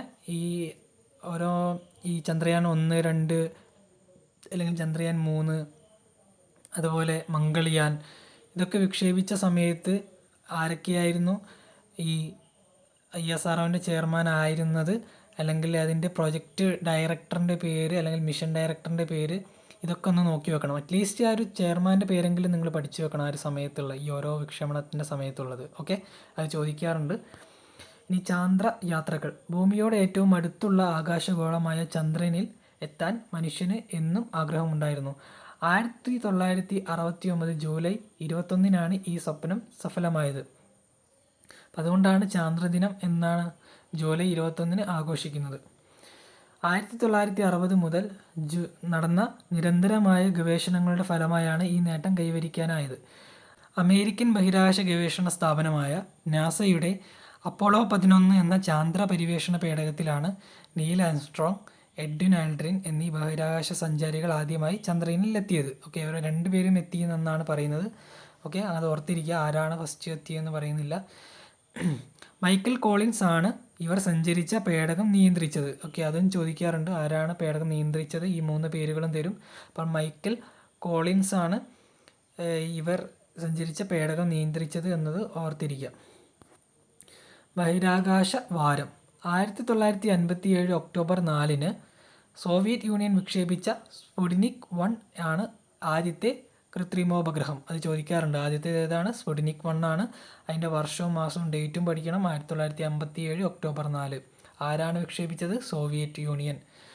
ഇതിൻ്റെ വിക്ഷേപണത്തോടെയാണ് ബഹിരാകാശ യുഗം ആരംഭിക്കുന്നത്. അല്ലെങ്കിൽ ബഹിരാകാശ യുഗം ആരംഭിക്കുന്നതിന് ആരംഭിച്ചത് ഏതിൻ്റെ വിക്ഷേപണത്തോടു കൂടിയാണ്? സ്പുട്നിക് 1ൻ്റെ. അന്താരാഷ്ട്ര തലത്തിൽ ഒക്ടോബർ 4 മുതൽ 10 വരെ ബഹിരാകാശ വാരമായി ആചരിക്കുന്നു. ഇപ്പോൾ ബഹിരാകാശ വാരമായി ആചരിക്കുന്ന ഏത് മുതൽ ഏത് വരെയാണ്? ഒക്ടോബർ 4 മുതൽ ഒക്ടോബർ 10 വരെയാണെന്നുള്ളത് ഓർത്തിരിക്കുക, ചോദിക്കാറുണ്ട്. സ്പുട്നിക് 1 വിക്ഷേപണത്തിൻ്റെയും 1967 ഒക്ടോബർ 10 നിലവിൽ വന്ന അന്താരാഷ്ട്ര ബഹിരാകാശ സമാധാന ഉടമ്പടിയുടെയും ഓർമ്മയ്ക്കായാണ് ഈ വാരാചരണം നടത്തുന്നത്. ഓക്കെ, അപ്പം ഒക്ടോബർ 4 എന്തിൻ്റെയാണ്? സ്പുട്നിക് 1 വിക്ഷേപിച്ചതിൻ്റെ. ഒക്ടോബർ 10 എന്താണ്? അന്താരാഷ്ട്ര ബഹിരാകാശ സമാധാന ഉടമ്പടി നിലവിൽ വന്നതിൻ്റെ. ആ വർഷങ്ങൾ ഓർത്തിരിക്കുക, അത് എളുപ്പമാണ് പഠിക്കാൻ. 10 വർഷത്തിൻ്റെ ഗ്യാപ്പിൽ 1957, 1967. ഇന്ത്യയുടെ ചാന്ദ്ര ദൗത്യങ്ങൾ. ചന്ദ്രയാൻ എന്ന പേരിൽ നമ്മുടെ രാജ്യം ചാന്ദ്ര പരിവേഷണ ദൗത്യങ്ങൾ നടത്തിക്കൊണ്ടിരിക്കുന്നു. ഓക്കെ, അപ്പം ചാന്ദ്രയാൻ എന്തുമായിട്ട് ബന്ധപ്പെട്ടാണ്? ചാന്ദ്ര പരിവേഷണ ദൗത്യങ്ങളുമായി ബന്ധപ്പെട്ടുള്ള പേരാണ്. അപ്പം ആദ്യം ചന്ദ്രയാൻ 1 നമ്മുടെ രാജ്യത്തിൻ്റെ ആദ്യ ചാന്ദ്ര പരിവേഷണ പേടകമാണ് ചന്ദ്രയാൻ 1. 2008 ഒക്ടോബർ 22 ഡേറ്റ് ഇമ്പോർട്ടൻ്റ് ആണ്, ചോദിക്കാറുണ്ട്. ശ്രീഹരിക്കോട്ടയിൽ നിന്നാണ് ഇത് വിക്ഷേപിച്ചത്. ഓക്കെ, ഇത് വിക്ഷേപിക്കുന്ന സ്ഥലങ്ങളൊന്ന് ഓർത്തിരിക്കുക, കാരണം ചിലത് നമ്മൾ ഇന്ത്യൻ്റെ പുറത്തുനിന്ന് വിക്ഷേപിക്കാറുണ്ട്. അപ്പോൾ അത് ഏത് രാജ്യത്തു നിന്നാണ് അല്ലെങ്കിൽ ആ സ്ഥലം ഏതാണെന്ന് ഓർത്തിരിക്കണം. പിന്നെ ചിലത് അധികവും ശ്രീഹരിക്കോട്ടയിൽ നിന്നാണ് ഇപ്പോൾ ഈ അടുത്ത കാലത്തൊക്കെ വിക്ഷേപിച്ചിട്ടുള്ളത്. അപ്പോൾ അതും ഒന്ന് നോട്ട് ചെയ്ത് വെക്കുക, ചിലപ്പോൾ സ്റ്റേറ്റ്മെൻറ്റിൽ വേറെ സ്ഥലങ്ങളൊക്കെ കൊടുക്കും. ചന്ദ്രൻ്റെ 100 കിലോമീറ്റർ അകലെയുള്ള പരിക്രമണ പഥത്തിലൂടെ ചുറ്റി സഞ്ചരിച്ച് ചന്ദ്രൻ്റെ ഉപരിതലത്തെക്കുറിച്ച് പഠനം നടത്തുകയാണ് ചന്ദ്രയാൻ 1 ചെയ്തത്. ഓക്കെ, അപ്പോൾ ഇതിൻ്റെ ആണ് ഞാൻ നേരത്തെ പറഞ്ഞത്. വർഷം, ഡേറ്റ് പഠിക്കുക. ISRO ചെയർമാൻ ആരായിരുന്നു? മിഷൻ ഡയറക്ടർ, പ്രൊജക്റ്റ് ഡയറക്ടർ, ഇത് രണ്ടും പഠിക്കണം. ഓക്കെ, പിന്നെ ഇതൊക്കെ മിനിമം പഠിച്ചു വെക്കുക. പിന്നെ ഇതിൻ്റെ ഭാഗങ്ങളൊക്കെ പ്രധാനപ്പെട്ടത്, പിന്നെ ഇതിൻ്റെ പേര് നൽകിയത്, ചന്ദ്രയാൻ എന്ന പേര് നൽകിയത് ആരാണെന്ന് പഠിക്കണം. ഓക്കെ, പിന്നെ ഇതിൻ്റെയൊക്കെ അതിന് ചന്ദ്രനിൽ പതിക്കുന്ന ഒരു സ്ഥലമുണ്ട്. എന്തെങ്കിലും പരീക്ഷണങ്ങളൊക്കെ നടത്താൻ വേണ്ടിയിട്ട് ചന്ദ്രനിൽ പതിക്കുന്ന ഒരു ഭാഗം ഉണ്ടാവും. ഓക്കെ, അപ്പോൾ ആ ഒരു പതിച്ച ഒരു സ്ഥലത്തിന് അല്ലെങ്കിൽ ലാൻഡ് ചെയ്ത സ്ഥലങ്ങളൊക്കെ ഉണ്ടാവും ചന്ദ്രയാൻ 3 ഒക്കെ. അപ്പോൾ അതൊക്കെ ആ സ്ഥലത്തിന് ഓരോ പേര് കൊടുക്കും. ആ പേര് കൊടുത്തത്, ആ പേരെന്താണെന്ന് പഠിക്കണം. അതിൻ്റെ അർത്ഥങ്ങളുണ്ടെങ്കിൽ ആ പേരിൻ്റെ അർത്ഥം പഠിക്കണം. ആ പേര് നൽകിയത് ആരാണ് എന്നുള്ളതും പഠിക്കണം. ചന്ദ്രയാൻ 2 ഇന്ത്യയുടെ 2ാമത്തെ ചാന്ദ്ര പരിവേഷണ പേടകമാണ് ചന്ദ്രയാൻ 2. 2019 ജൂലൈ 22 ഇത് വിക്ഷേപിച്ചത്. ചന്ദ്രനിൽ ഇറങ്ങി പാറകളുടെയും മണ്ണിൻ്റെയും പ്രത്യേകതകൾ പഠിക്കുകയായിരുന്നു ലക്ഷ്യം. ചന്ദ്രയാൻ 3 ചന്ദ്രൻ്റെ ദക്ഷിണ ധ്രുവത്തിൽ ഇറങ്ങിയ ആദ്യ പേടകമാണ് ചന്ദ്രയാൻ 3. ഓക്കെ, ചന്ദ്രൻ്റെ ഏത് ധ്രുവത്തിലാണ്? ദക്ഷിണ ധ്രുവത്തിൽ, അത് ഓർത്തിരിക്കണം. ഇറങ്ങിയ ആദ്യ പേടകമാണ് ചന്ദ്രയാൻ 3. ഇത് 2023 ജൂലൈ 14 വിക്ഷേപിച്ചു. Okay, 2023 August 23. ഓക്കെ, ഞാൻ നേരത്തെ കഴിഞ്ഞ വർഷം എന്ന് പറഞ്ഞിരുന്നു 2024 എന്നുള്ള രീതിയിൽ. അങ്ങനെയല്ല, 2023 വിക്ഷേപിച്ചതെന്നുള്ള ഓർത്തിരിക്കുക. 2023 ജൂലൈ 14 വിക്ഷേപിച്ചു. 2023 ഓഗസ്റ്റ് 23 ചന്ദ്രോപരിതലത്തിൽ ലാൻഡർ ഇറങ്ങി. ഓക്കെ, അപ്പോൾ ആ ഒരു ഡേറ്റും കൂടി ഓർത്തിരിക്കുക.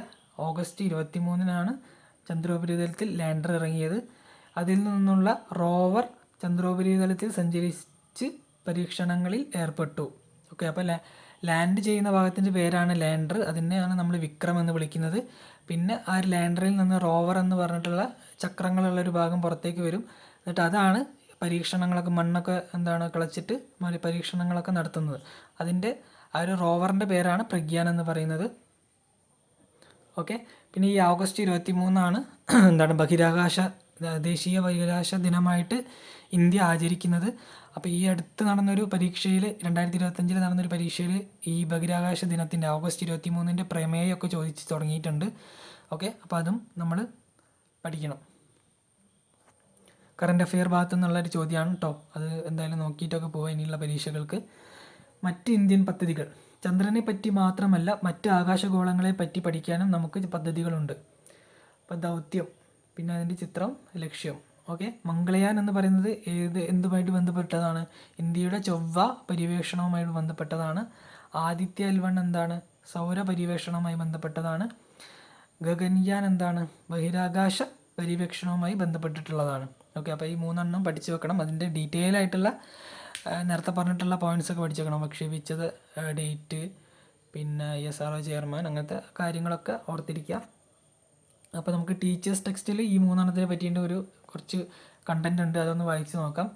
2013 നവംബർ 5 ഇന്ത്യ വിക്ഷേപിച്ച ചൊവ്വ ദൗത്യമാണ് മാർസ് ഓർബിറ്റർ മിഷൻ. ഓക്കെ, അല്ലെങ്കിൽ അതിൻ്റെ ഷോർട്ട് ഫോമാണ് MOM, മാർസ് ഓർബിറ്റർ മിഷൻ. അനൗദ്യോഗികമായി ഇത് മംഗൾയാൻ എന്നും അറിയപ്പെടുന്നു. ഓക്കെ, മംഗൾയാൻ്റെ മറ്റൊരു പേരാണ് MOM അല്ലെങ്കിൽ മാർസ് ഓർബിറ്റർ മിഷൻ. അതിൻ്റെയൊക്കെ ഫുൾ ഫോം ചോദിക്കാറുണ്ട്, ഓർത്തിരിക്കുക. ഇന്ത്യയുടെ ആദ്യത്തെ ഗ്രഹാന്തര യാത്രാ ദൗത്യമാണിത്. ഓക്കെ, അപ്പോൾ ഇന്ത്യയുടെ മറ്റൊരു ഗ്രഹത്തിലേക്കുള്ള ആദ്യത്തെ യാത്രയാണിത്. ഏത്? മംഗൾയാൻ. അത് ഏത് ഗ്രഹവുമായി ബന്ധപ്പെട്ടാണ്? ചൊവ്വ. 2014 സെപ്റ്റംബർ 24 മംഗൾയാൻ ചൊവ്വയുടെ ഭ്രമണപഥത്തിൽ പ്രവേശിച്ചു. ഡേറ്റ് ഓർത്തിരിക്കണം. ഇതോടെ ചൊവ്വ ദൗത്യത്തിൽ ഏർപ്പെടുന്ന 5ാമത്തെ രാജ്യമായി ഇന്ത്യ. അതും ഓർത്തിരിക്കണം. ഇന്ത്യ ചൊവ്വ ദൗത്യത്തിൽ എത്രാമത്തെ രാജ്യമാണ്? 5ാമത്തെ രാജ്യമാണ്. ഈ പേടകം ചൊവ്വയിലെ ജലസാന്നിധ്യം, അന്തരീക്ഷ ഘടന, അണുവികിരണ സാന്നിധ്യം എന്നിവയെക്കുറിച്ച് പഠിക്കുന്നതിനാണ് വിക്ഷേപിച്ചത്. PSLV-11 റോക്കറ്റ് ഉപയോഗിച്ചാണ് വിക്ഷേപണം നടത്തിയത്. ഞാൻ നേരത്തെ പറഞ്ഞ പോലെ റോക്കറ്റിൻ്റെ പേരുകളൊക്കെ ഓർത്തിരിക്കണം. ചിലപ്പോൾ റോമൻ നമ്പറിലൊക്കെ ആയിരിക്കും തരിക, X പിന്നെ 1 ഇട്ടിട്ട്. അപ്പോൾ ചിലപ്പോൾ അത് 9 11 എന്നൊക്കെയുള്ള കൺഫ്യൂഷൻ ആയി പോകരുത്. ഓക്കെ, അപ്പോൾ റോമൻ നമ്പറും കൂടി നിങ്ങൾ പഠിച്ചു വെക്കണം. 7 നിരീക്ഷണ ഉപകരണങ്ങളാണ് മംഗൾയാൻ പേടകത്തിലുള്ളത്. ഓക്കെ, ആ ഒരു നമ്പർ പഠിച്ചു വെക്കണം. ഇതേപോലെ ചന്ദ്രയാൻ 3ലും ആദിത്യ L1 പല നിരീക്ഷണ ഉപകരണങ്ങളുണ്ട്. അത് എത്ര എണ്ണമാണെന്ന് പഠിച്ചു വെക്കണം. അത് ഓരോ ഉപകരണത്തിൻ്റെയും ദൗത്യം അല്ലെങ്കിൽ ലക്ഷ്യം, ആ ഓരോ ഉപകരണം എന്തിനു വേണ്ടിയിട്ടാണ് എന്നുള്ളതും കൂടി നിങ്ങൾ പഠിച്ചു വെക്കണം. അതൊക്കെ സ്റ്റേറ്റ്മെൻ്റായിട്ട് ചോദിക്കാറുണ്ട്. ഒരു ഇൻഫ്രാറെഡ് സെൻസിറ്റീവ് ഉപകരണം, ഹൈഡ്രജൻ സാന്നിധ്യം പഠിക്കാനുള്ള ആൽഫ ഫോട്ടോമീറ്റർ, മീഥേൻ സാന്നിധ്യം പഠിക്കാനുള്ള മീഥേൻ സെൻസർ എന്നീ ഉപകരണങ്ങൾ ചൊവ്വയെക്കുറിച്ച് നിർണായക വിവരങ്ങൾ ലഭ്യമാക്കുമെന്ന് പ്രതീക്ഷിക്കുന്നു. ഓക്കെ, അപ്പോൾ ഇതിനകത്തൊരു 3 ഉപകരണങ്ങളെ പറ്റിയിട്ടും അതിൻ്റെ ഉപയോഗം എന്താണെന്നുള്ളതിനെ പറ്റിയിട്ടും പറഞ്ഞിട്ടുണ്ട്. അതുപോലെ ബാക്കിയുള്ളതും നിങ്ങൾ PDF ഒക്കെ നോക്കി പഠിക്കുക. ഓക്കെ, ഗഗൻയാൻ മനുഷ്യനെ ബഹിരാകാശത്ത് എത്തിക്കാനുള്ള ഇന്ത്യയുടെ ദൗത്യമാണ് ഗഗൻയാൻ. എവിടെ എത്തിക്കാൻ? ബഹിരാകാശത്ത് മനുഷ്യനെ എത്തിക്കാനുള്ള ഇന്ത്യയുടെ ദൗത്യമാണ് ഗഗൻയാൻ. 2020ലും 2021ലും മനുഷ്യരില്ലാത്ത പേടകങ്ങൾ ബഹിരാകാശത്ത് എത്തിച്ച ശേഷം 2021 അവസാനത്തോടെ മനുഷ്യരെ ഉൾപ്പെടുത്തി പേടകങ്ങൾ ബഹിരാകാശത്ത് എത്തിക്കാൻ ആയിരുന്നു പദ്ധതി ലക്ഷ്യമിട്ടിരുന്നത്. എന്നാൽ ഇത് ഇപ്പോൾ 2026 വരെ നീളുമെന്നാണ് കരുതപ്പെടുന്നത്. ഇപ്പോൾ ടെക്നോളജി ഡെമോൺസ്ട്രേഷനും ബഹിരാകാശ സഞ്ചാരികൾക്കുള്ള പരിശീലനവുമാണ് നടക്കുന്നത്. LVM-3 റോക്കറ്റിലാണ് യാത്രികരെ ബഹിരാകാശത്ത് എത്തിക്കുക. റോക്കറ്റിൻ്റെ പേര് ഓർത്തിരിക്കണേ. LVM-4 ആണോ 5 ആണോ എന്നൊക്കെ ഉള്ളത് ഓർത്തിരിക്കുക. LVM-3 ആണ് ഇവിടെ വരുന്നത്. 7 ദിവസം യാത്രക്കാർ ബഹിരാകാശത്ത് തങ്ങും. എത്ര ദിവസമാണ്? 7 ദിവസം. അതോടെ മനുഷ്യരെ ബഹിരാകാശത്ത് എത്തിക്കുന്ന 4ാമത്തെ രാജ്യമായി ഇന്ത്യ മാറും. ഇങ്ങനെ സ്റ്റേറ്റ്മെൻറ്റ്സ് PSC ചോദിക്കാറുണ്ട്. ഓക്കെ, ചന്ദ്രനിൽ എത്തിയ എത്രാമത്തെ രാജ്യമാണ്, അല്ലെങ്കിൽ ചൊവ്വയിലേക്ക് പോകുന്ന എത്രാമത്തെ രാജ്യമാണ്, അല്ലെങ്കിൽ ബഹിരാകാശത്തെക്കുറിച്ച് അല്ലെങ്കിൽ തമോഗർത്തത്തിനെ കുറിച്ച് പഠിക്കുന്ന എത്രാമത്തെ രാജ്യമാണ്, അങ്ങനെയൊക്കെ പല പല എന്താണ് എത്രാമത്തേതാണ് എന്നുള്ള രീതിയിൽ ചോദിക്കാറുണ്ട് ഇന്ത്യ. ഓക്കെ, അപ്പോൾ ഇത് നമ്മൾ നേരത്തെ പറഞ്ഞു എന്താണ് മംഗളയാൻ ചൊവ്വേനെ കുറ്റി പഠിക്കുന്ന 5ാമത്തെ രാജ്യമാണ് ഇന്ത്യ എന്ന് പറഞ്ഞു, ചൊവ്വ ദൗത്യത്തിൽ ഏർപ്പെടുന്ന. അതേമാതിരി ഇവിടെ ബഹിരാകാശത്ത് എത്തിക്കുന്ന മനുഷ്യരെ ബഹിരാകാശത്ത് എത്തിക്കുന്ന 4ാമത്തെ രാജ്യമായി മാറിയിട്ടില്ല കേട്ടോ, അതും കൂടി ഓർത്തിരിക്കുക. പിന്നെ റഷ്യ, അമേരിക്ക, ചൈന എന്നീ രാജ്യങ്ങൾ മുൻപേ തന്നെ ഈ നേട്ടം കൈവരിച്ചിട്ടുണ്ട്. അപ്പോൾ ഈ രാജ്യങ്ങളുടെ പേരും കൂടി ഓർത്തിരിക്കണം. അപ്പോൾ ആദ്യം ഈ നേട്ടം കൈവരിച്ച 3 രാജ്യങ്ങൾ ഏതൊക്കെയാണെന്നുള്ളത് റഷ്യ, അമേരിക്ക, ചൈന. അതുപോലെ ഇവിടെ ഈ ചൊവ്വേൻ്റെത് ആദ്യത്തെ 4 രാജ്യങ്ങൾ ഏതൊക്കെയാണെന്ന് പറഞ്ഞിട്ടില്ല, അതും നിങ്ങൾ PDF ഒക്കെ നോക്കിയിട്ട് പഠിച്ചു വെക്കണം. ഈ ദൗത്യത്തിന് പിന്നിൽ നിരവധി മലയാളി ശാസ്ത്രജ്ഞർ പ്രവർത്തിക്കുന്നുണ്ട്. ഓക്കെ, ആ ഒരു നല്ല സ്റ്റേറ്റ്മെൻ്റ് ആണ്, ഓർത്തിരിക്കുക. റഷ്യൻ സ്പേസ് ഏജൻസിയായ റോസ്കോസ്മോസും ഒരുമിച്ചാണ് പദ്ധതിക്ക് വേണ്ടി പ്രവർത്തിക്കുന്നത്. ഓക്കെ, അപ്പം ഇന്ത്യയുടെ ഗഗൻയാനിൽ ഇന്ത്യനെ സഹായിക്കുന്ന മറ്റൊരു രാജ്യം ഏതാണ്? റഷ്യയാണ്. റഷ്യൻ്റെ സ്പേസ് ഏജൻസിൻ്റെ പേരെന്താണ്? റോസ്കോസ്മോസ്. അടുത്തത് ആദിത്യ-L1. ബഹിരാകാശത്തെ അടിസ്ഥാനമാക്കിയുള്ള ഇന്ത്യയുടെ ആദ്യത്തെ ഒബ്സർവേറ്ററി ക്ലാസ് ദൗത്യമാണ് ആദിത്യ-L1. ഓക്കെ, ഇപ്പോൾ ബഹിരാകാശത്തെ പറ്റി പഠിക്കുന്ന ഇന്ത്യൻ്റെ ആദ്യത്തെ ദൗത്യമാണ് ആദിത്യ-L1. ആ പേരും കൂടി ഓർത്തിരിക്കണേ, L1 എന്നുള്ള. ചിലപ്പോൾ L2 L3 എന്നൊക്കെ ആക്കിയിട്ട് തരും, അപ്പോൾ തെറ്റിപ്പോകരുത്. ISROയും വിവിധ ഇന്ത്യൻ ഗവേഷണ സ്ഥാപനങ്ങളും രൂപകൽപ്പന ചെയ്ത് വികസിപ്പിച്ചെടുത്ത അനുബന്ധ ഉപകരണങ്ങൾ പേടകത്തിലുണ്ട്. ഓക്കെ, ആ ഉപകരണങ്ങൾ ഏതൊക്കെയാണെന്നും എത്ര എണ്ണം ഉണ്ടെന്നും അതിൻ്റെ ലക്ഷ്യം എന്താണെന്നുള്ളതും പഠിക്കുക. ഭൂമിയിൽ നിന്ന് 15 ലക്ഷം കിലോമീറ്റർ അകലെയുള്ള സൂര്യഭൗമ വ്യവസ്ഥയുടെ ലഗ്രാൻഷ്യൽ പോയിന്റ് 1ന് ചുറ്റുമുള്ള ഭ്രമണപഥത്തിലാണ് പേടകത്തെ നിലനിർത്തിയിരിക്കുന്നത്. ഓക്കെ, അപ്പം ആദിത്യ-L1 ഭൂമിയിൽ നിന്ന് എത്ര അകലെയാണ്? 15 ലക്ഷം കിലോമീറ്റർ അകലെയാണെന്നുള്ളത് ഓർത്തിരിക്കുക. ഓക്കെ, 15 ലക്ഷം. ഓക്കെ, ലക്ഷമാണെന്നുള്ള വാക്ക് ഓർത്തിരിക്കുക. ചിലപ്പോൾ 150 ലക്ഷം അല്ലെങ്കിൽ 1.5 ലക്ഷം എന്നൊക്കെ ആയിട്ട് തരും, തെറ്റിപ്പോകരുത്. പിന്നെ അത് ആ ഒരു ഭ്രമണപഥത്തിന് അല്ലേ ഏത് പോയിന്റിന് ചുറ്റുള്ള L1 പോയിന്റ്, ലഗ്രാൻഷ്യൽ പോയിന്റ് 1, അതിൻ്റെ ഷോർട്ട് ഫോമാണ് L1 എന്നുള്ളത് ഓർത്തിരിക്കുക. ലഗ്രാൻഷ്യൽ പോയിന്റ് 1 ആ പോയിന്റിന് ചുറ്റുള്ള ഭ്രമണപഥത്തിലാണ് എന്ത് ചുറ്റിക്കൊണ്ടിരിക്കുന്നത്? ഈ ആദിത്യ-L1 ചുറ്റിക്കൊണ്ടിരിക്കുന്നത്. ഓക്കെ, ആ ഭ്രമണപഥത്തിൻ്റെ പേരെന്താണ്? ഹാലോ ഓർബിറ്റ് അല്ലെങ്കിൽ ഹാലോ ഭ്രമണപഥം, അതും ഓർത്തിരിക്കുക. 2023 സെപ്റ്റംബർ 2-നാണ് ആദിത്യ വിക്ഷേപിച്ചത്. ഓക്കെ, 2023 സെപ്റ്റംബർ 2-നാണ് ആദിത്യ വിക്ഷേപിച്ചത്. ഡേറ്റ് ഓർക്കുക. PSLV XL ലോഞ്ച് വെഹിക്കിളാണ് വിക്ഷേപണ വാഹനം. ഓക്കെ, അപ്പോൾ ആ ഒരു റോക്കറ്റിൻ്റെ പേര് ഓർക്കണം. അതായത് സൗരാന്തരീക്ഷത്തിൻ്റെ സംയോജനവും ചലനാത്മകതയും മനസ്സിലാക്കലും സൗരവാതത്തിൻ്റെ വിതരണവും താപനിലയിൽ ഉണ്ടാകുന്ന ഏറ്റക്കുറച്ചിലുകളും പഠിക്കലും പിന്നെ ബഹിരാകാശ കാലാവസ്ഥ, കൊറോണൽ ഹീറ്റിംഗ് എന്നിവയെക്കുറിച്ചുള്ള പഠനവും ആദിത്യ-L1 ലക്ഷ്യങ്ങളാണ്. ഈ ലക്ഷ്യങ്ങളെല്ലാം പഠിക്കണം. ചില PSC അങ്ങനെ ചോദിക്കാറുണ്ട്, ആദിത്യ-L1 ലക്ഷ്യങ്ങളിൽ ഉൾപ്പെടുന്നവ ഏതൊക്കെ, എന്നിട്ട് ഇത് നിനക്കതൊക്കെ കൊടുക്കും, ഇതിൻ്റെ അകത്ത് ഏതൊക്കെ ശരി തെറ്റ് എന്നുള്ളത് ഓപ്ഷൻ നമ്മൾ കണ്ടുപിടിക്കണം. ടെക്സ്റ്റ് ബുക്കിലുള്ള ഒരു ഫില്ല് ചെയ്യാൻ വേണ്ടിയിട്ടുള്ളൊരു ഒരു ആക്ടിവിറ്റിയാണ്. അപ്പോൾ ഞാൻ ഇവിടെ ഫില്ല് ചെയ്ത് വെച്ചിട്ടുണ്ട്, നിങ്ങൾ നോക്കുക. മംഗളയാൻ 1 വിക്ഷേപിച്ചത് 2013 നവംബർ 5-ആണ്. ഇൻസാറ്റ് 1A എന്നുണ്ട് കേട്ടോ. INSAT 1A വിക്ഷേപിച്ചത് 1982 April 10-നാണ്. ആദിത്യ-L വിക്ഷേപിച്ചത് നമ്മൾ പറഞ്ഞു 2023 സെപ്റ്റംബർ 2.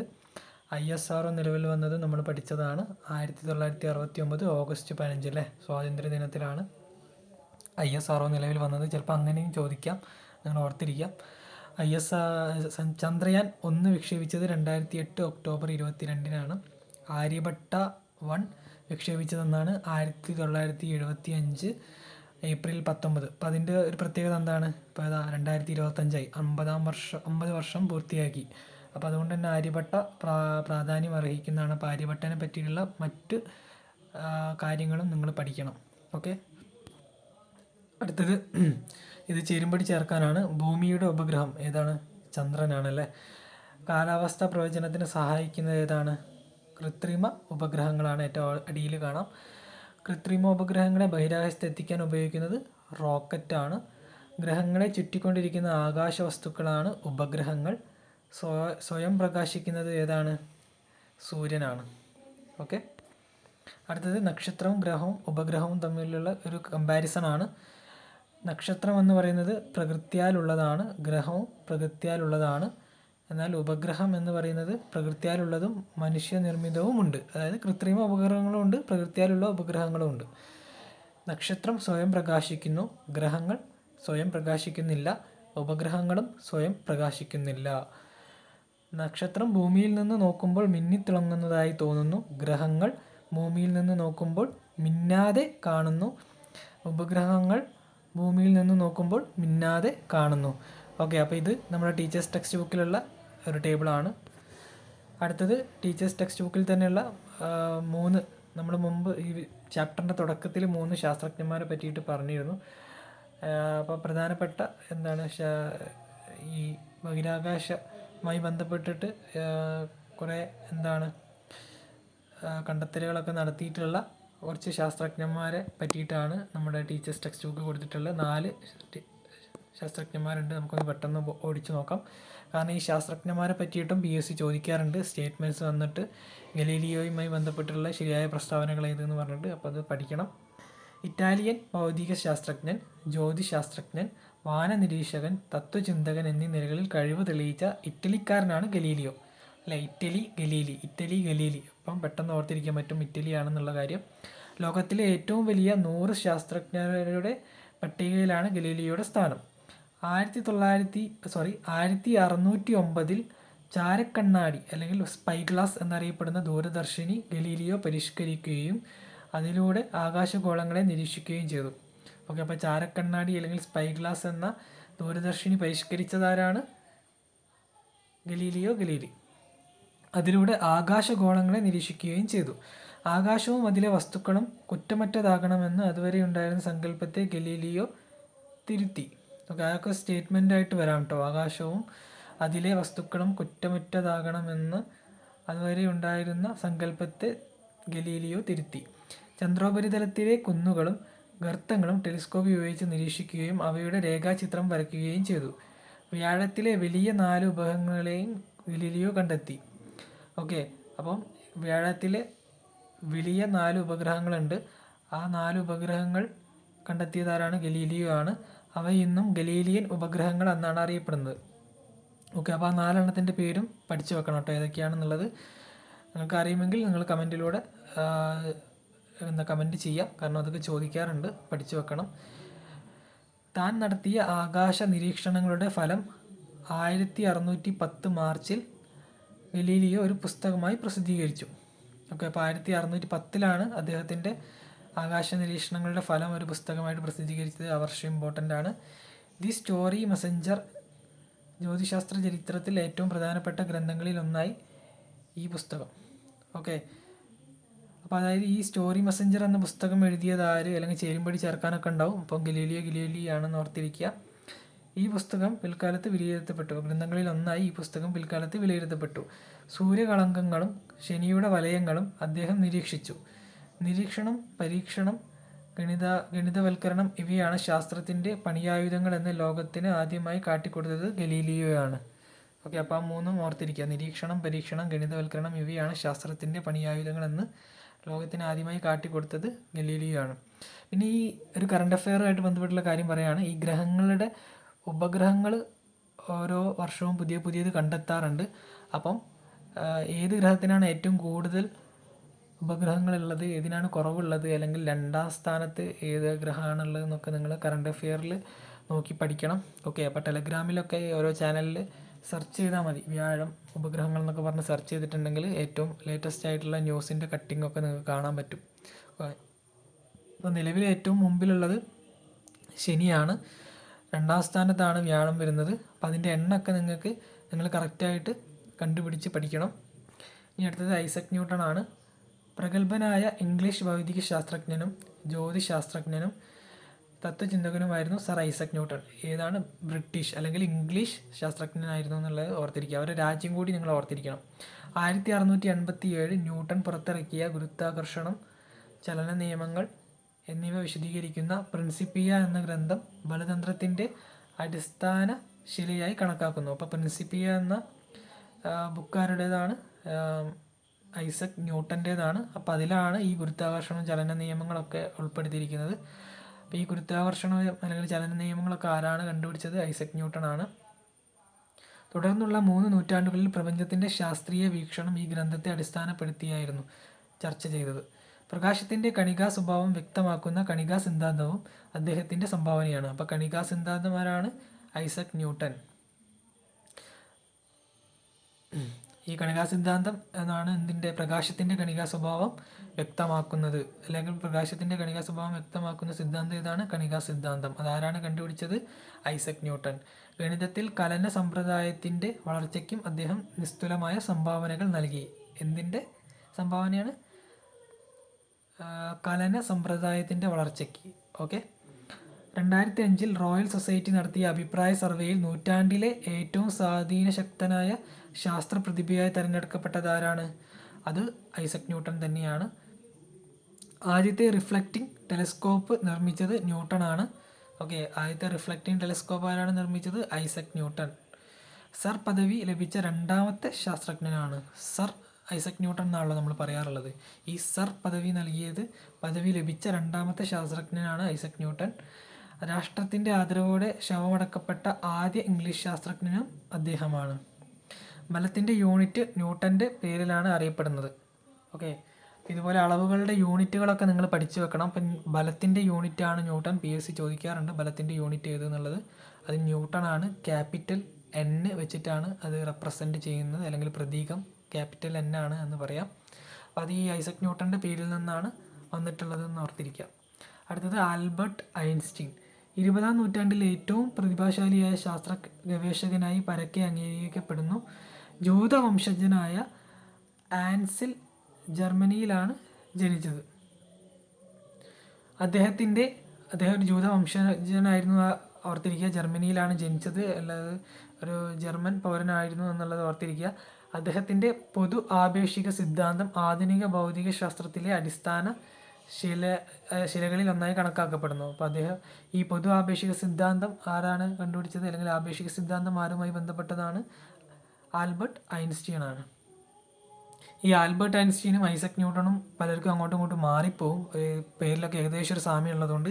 അപ്പം അതൊന്ന് ശ്രദ്ധിച്ചിട്ട് വേണം, ഒരു സെക്കൻഡ് ആലോചിച്ചിട്ട് വേണം ഉത്തരം കർപ്പിക്കാൻ. ഓക്കെ, രണ്ട് പേരും ഓപ്ഷൻസിലുണ്ടാവും. ലോക ചരിത്രത്തിലെ ഏറ്റവും സ്വാധീനിച്ച 100 വ്യക്തികളെ പട്ടികയിൽ ഇദ്ദേഹം സ്ഥാനം പിടിച്ചു. ദ്രവ്യവും ഊർജവും തമ്മിലുള്ള ബന്ധത്തെ പറ്റിയുള്ള ഇദ്ദേഹത്തിൻ്റെ സമവാക്യമായ E=mc² ലോകത്തിലെ ഏറ്റവും പ്രശസ്തമായ സമവാക്യമായി കണക്കാക്കപ്പെടുന്നു. അപ്പോൾ ഈ E=mc² എന്ന് പറയുന്ന ഫോർമുല കണ്ടുപിടിച്ചത് ആരാണ്? ആൽബർട്ട് ഐൻസ്റ്റീൻ ആണ്. അത് എന്തൊക്കെ തമ്മിലുള്ള ബന്ധമാണ് കാണിക്കുന്നത്? ദ്രവ്യവും ഊർജവും തമ്മിലുള്ള ബന്ധം കാണിക്കുന്ന സമവാക്യമാണത്. ഫോട്ടോ ഇലക്ട്രിക് എഫക്റ്റ് സംബന്ധിച്ച പുതിയ നിയമം രൂപവൽക്കരിച്ചതിന് 1921 ഇദ്ദേഹം ഭൗതികശാസ്ത്രത്തിനുള്ള നോബൽ പുരസ്കാരം അർഹനായി. ഓക്കെ, അപ്പോൾ ഇദ്ദേഹത്തിന് നോബൽ സമ്മാനം കിട്ടിയ വർഷം പഠിക്കണം. 1921 ആണ്. ഭൗതികശാസ്ത്രത്തിനാണ്. ഏത് മേഖലയ്ക്കാണ്? ഭൗതികശാസ്ത്രം അല്ലെങ്കിൽ ഫിസിക്സിനാണ് കിട്ടിയത്. എന്തിനുള്ള കണ്ടുപിടുത്തത്തിനാണ്? ഫോട്ടോ ഇലക്ട്രിക് എഫക്റ്റ് സംബന്ധിച്ച പുതിയ നിയമം രൂപവൽക്കരിച്ചതിന്. 1999 ഇന്നത്തെ Time magazine person of the സെഞ്ച്വറിയായി ഇദ്ദേഹത്തെ തിരഞ്ഞെടുത്തു. ഓക്കെ, അപ്പോൾ ടൈം മാഗസിൻ്റെ പേഴ്സൺ ഓഫ് ദി സെഞ്ച്വറിയെ തിരഞ്ഞെടുത്തത് ഏത് വർഷമാണ്? 1999 അല്ലേ. ആരെയാണ്? ആൽബർട്ട് ഐൻസ്റ്റീനെയാണ്. 3 ശാസ്ത്ര പ്രബന്ധങ്ങളും 150 ശാസ്ത്രേതര ഗ്രന്ഥങ്ങളും രചിച്ചിട്ടുണ്ട്. ആധുനിക ഭൗതികശാസ്ത്രത്തിൻ്റെ പിതാവ് എന്നാണ് ഇദ്ദേഹം അറിയപ്പെടുന്നത്. ഓക്കെ, അപ്പോൾ അത് ശ്രദ്ധിക്കണം. ഭൗതികശാസ്ത്രത്തിൻ്റെ പിതാവല്ല, ആധുനിക ഭൗതികശാസ്ത്രത്തിൻ്റെ പിതാവാണ് ആൽബർട്ട് ഐൻസ്റ്റീൻ. എന്നാൽ ഭൗതികശാസ്ത്രത്തിൻ്റെ പിതാവ് എന്ന് ചോദിച്ചാൽ അതാരാണ്? നമ്മുടെ ഐസക് ന്യൂട്ടൺ ആണ് എന്നുള്ളത് ഓർത്തിരിക്കുക. പിന്നെ ഇദ്ദേഹത്തിൻ്റെ കുറച്ച് ബുക്കുകളുടെ പേരുകൾ നിങ്ങൾ പഠിച്ചു വെക്കണം. ഓക്കെ, 2-3 ബുക്കുകളൊക്കെ ഇമ്പോർട്ടൻ്റ് ആയിട്ടുള്ളതുണ്ട്, PSC ചോദിക്കുന്നതാണ്.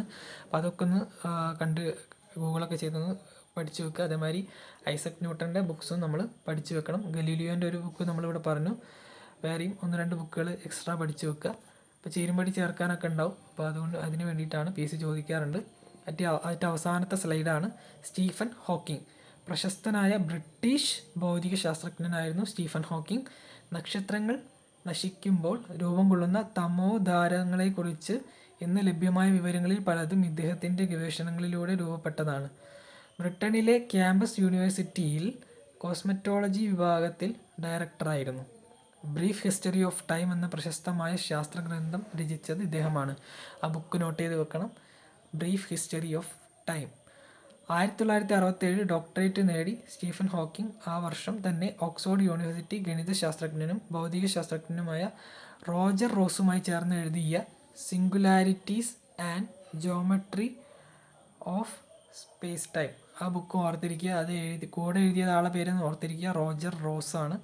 എന്ന പ്രബന്ധത്തിന് വിഖ്യാതമായ ആദംസ് പ്രൈസ് ലഭിച്ചിരുന്നു.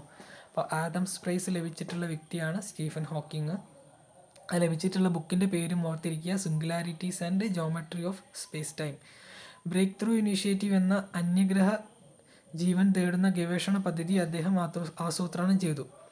ഓക്കെ, ബ്രേക്ക് ത്രൂ ഇനീഷ്യേറ്റീവ് അന്യഗ്രഹ ജീവൻ തേടുന്ന ഗവേഷണ പദ്ധതിയാണെന്ന് ഓർത്തിരിക്കുക. അത് ആസൂത്രണം ചെയ്തതാരാണ്? സ്റ്റീഫൻ ഹോക്കിംഗ് ആണ്. ആൽബർട്ട് ഐൻസ്റ്റീന് ശേഷം ലോകത്ത് ജീവിച്ചിരുന്ന ഏറ്റവും പ്രഗത്ഭനായ മസ്തിഷ്കത്തിൻ്റെ ഉടമയാണ് സ്റ്റീഫൻ ഹോക്കിംഗ് അറിയപ്പെടുന്നത്. ഓക്കെ, അപ്പം മസ്തിഷ്കത്തിൻ്റെ കാര്യത്തിൽ ഒന്നാമൻ ആൽബർട്ട് ഐൻസ്റ്റീൻ ആണ്. രണ്ടാമതായിട്ട് വരുന്നത് സ്റ്റീഫൻ ഹോക്കിംഗ് ആണ് എന്നുള്ളത് ഓർത്തിരിക്കുക. സൈദ്ധാന്തിക ജ്യോതിശാസ്ത്രമാണ് സ്റ്റീഫൻ ഹോക്കിംഗ് മുഖ്യ ഗവേഷണ വിഷയം. ഏതാണ്? സൈദ്ധാന്തിക ജ്യോതിശാസ്ത്രം. നാഡീകോശങ്ങളെ തളർത്തുന്ന അമയോടോപ്പിക് ലാറ്ററൽ സ്ക്ലെറോസിസ് എന്ന മോട്ടോർ ന്യൂറോൺ രോഗബാധിതനായിരുന്നു സ്റ്റീഫൻ ഹോക്കിംഗ്. ഓക്കെ, അപ്പോൾ അദ്ദേഹത്തിൻ്റെ രോഗം എന്തായിരുന്നു? മോട്ടോർ ന്യൂറോൺ രോഗബാധിതനായിരുന്നു. അതിൻ്റെ കറക്റ്റ് പേരെന്താണ്? അമയോടോപ്പിക് ലാറ്ററൽ സ്ക്ലെറോസിസ്. ഓക്കെ, അപ്പോൾ നമ്മൾ ഈ ഒരു ചാപ്റ്റർ ഇവിടെ അവസാനിപ്പിക്കുകയാണ്. അപ്പം നിങ്ങൾക്ക് ഈ ഒരു ചാപ്റ്റർ കാര്യങ്ങളൊക്കെ മനസ്സിലായി എന്ന് വിചാരിക്കുന്നു. പിന്നെ എന്തെങ്കിലും PDF കാര്യങ്ങളൊക്കെ ഏതെങ്കിലും ടോപ്പിക്കിൻ്റെ വേണമെന്നുണ്ടെങ്കിൽ കമൻറ്റ് ചെയ്യുക. അതുപോലെ ഞാൻ കുറേ കാര്യങ്ങൾ നിങ്ങളോട് തന്നെ കണ്ടുപിടിച്ച് പറയാൻ പറഞ്ഞിരുന്നു, കാരണം ഇതിൻ്റെ ലെങ്ത്ത് കൂടി ഇപ്പോൾ എല്ലാം പറയാൻ തന്നിട്ടുണ്ടെങ്കിൽ. അപ്പം അതിൻ്റെ അകത്ത് നിങ്ങൾക്ക് ഏതെങ്കിലും കിട്ടിയിട്ടില്ലെങ്കിൽ അല്ലെങ്കിൽ നിങ്ങൾക്ക് ഇപ്പോൾ ആവശ്യമുണ്ടെങ്കിൽ അതൊന്ന് കമൻറ്റ് ചെയ്യുക. അത് ഞാൻ തന്നെ കണ്ടെത്തിയിട്ട് നിങ്ങൾക്ക് റിപ്ലൈ തരുന്നതായിരിക്കും. അപ്പം അടുത്ത വീഡിയോയിൽ വീണ്ടും കാണാം. താങ്ക്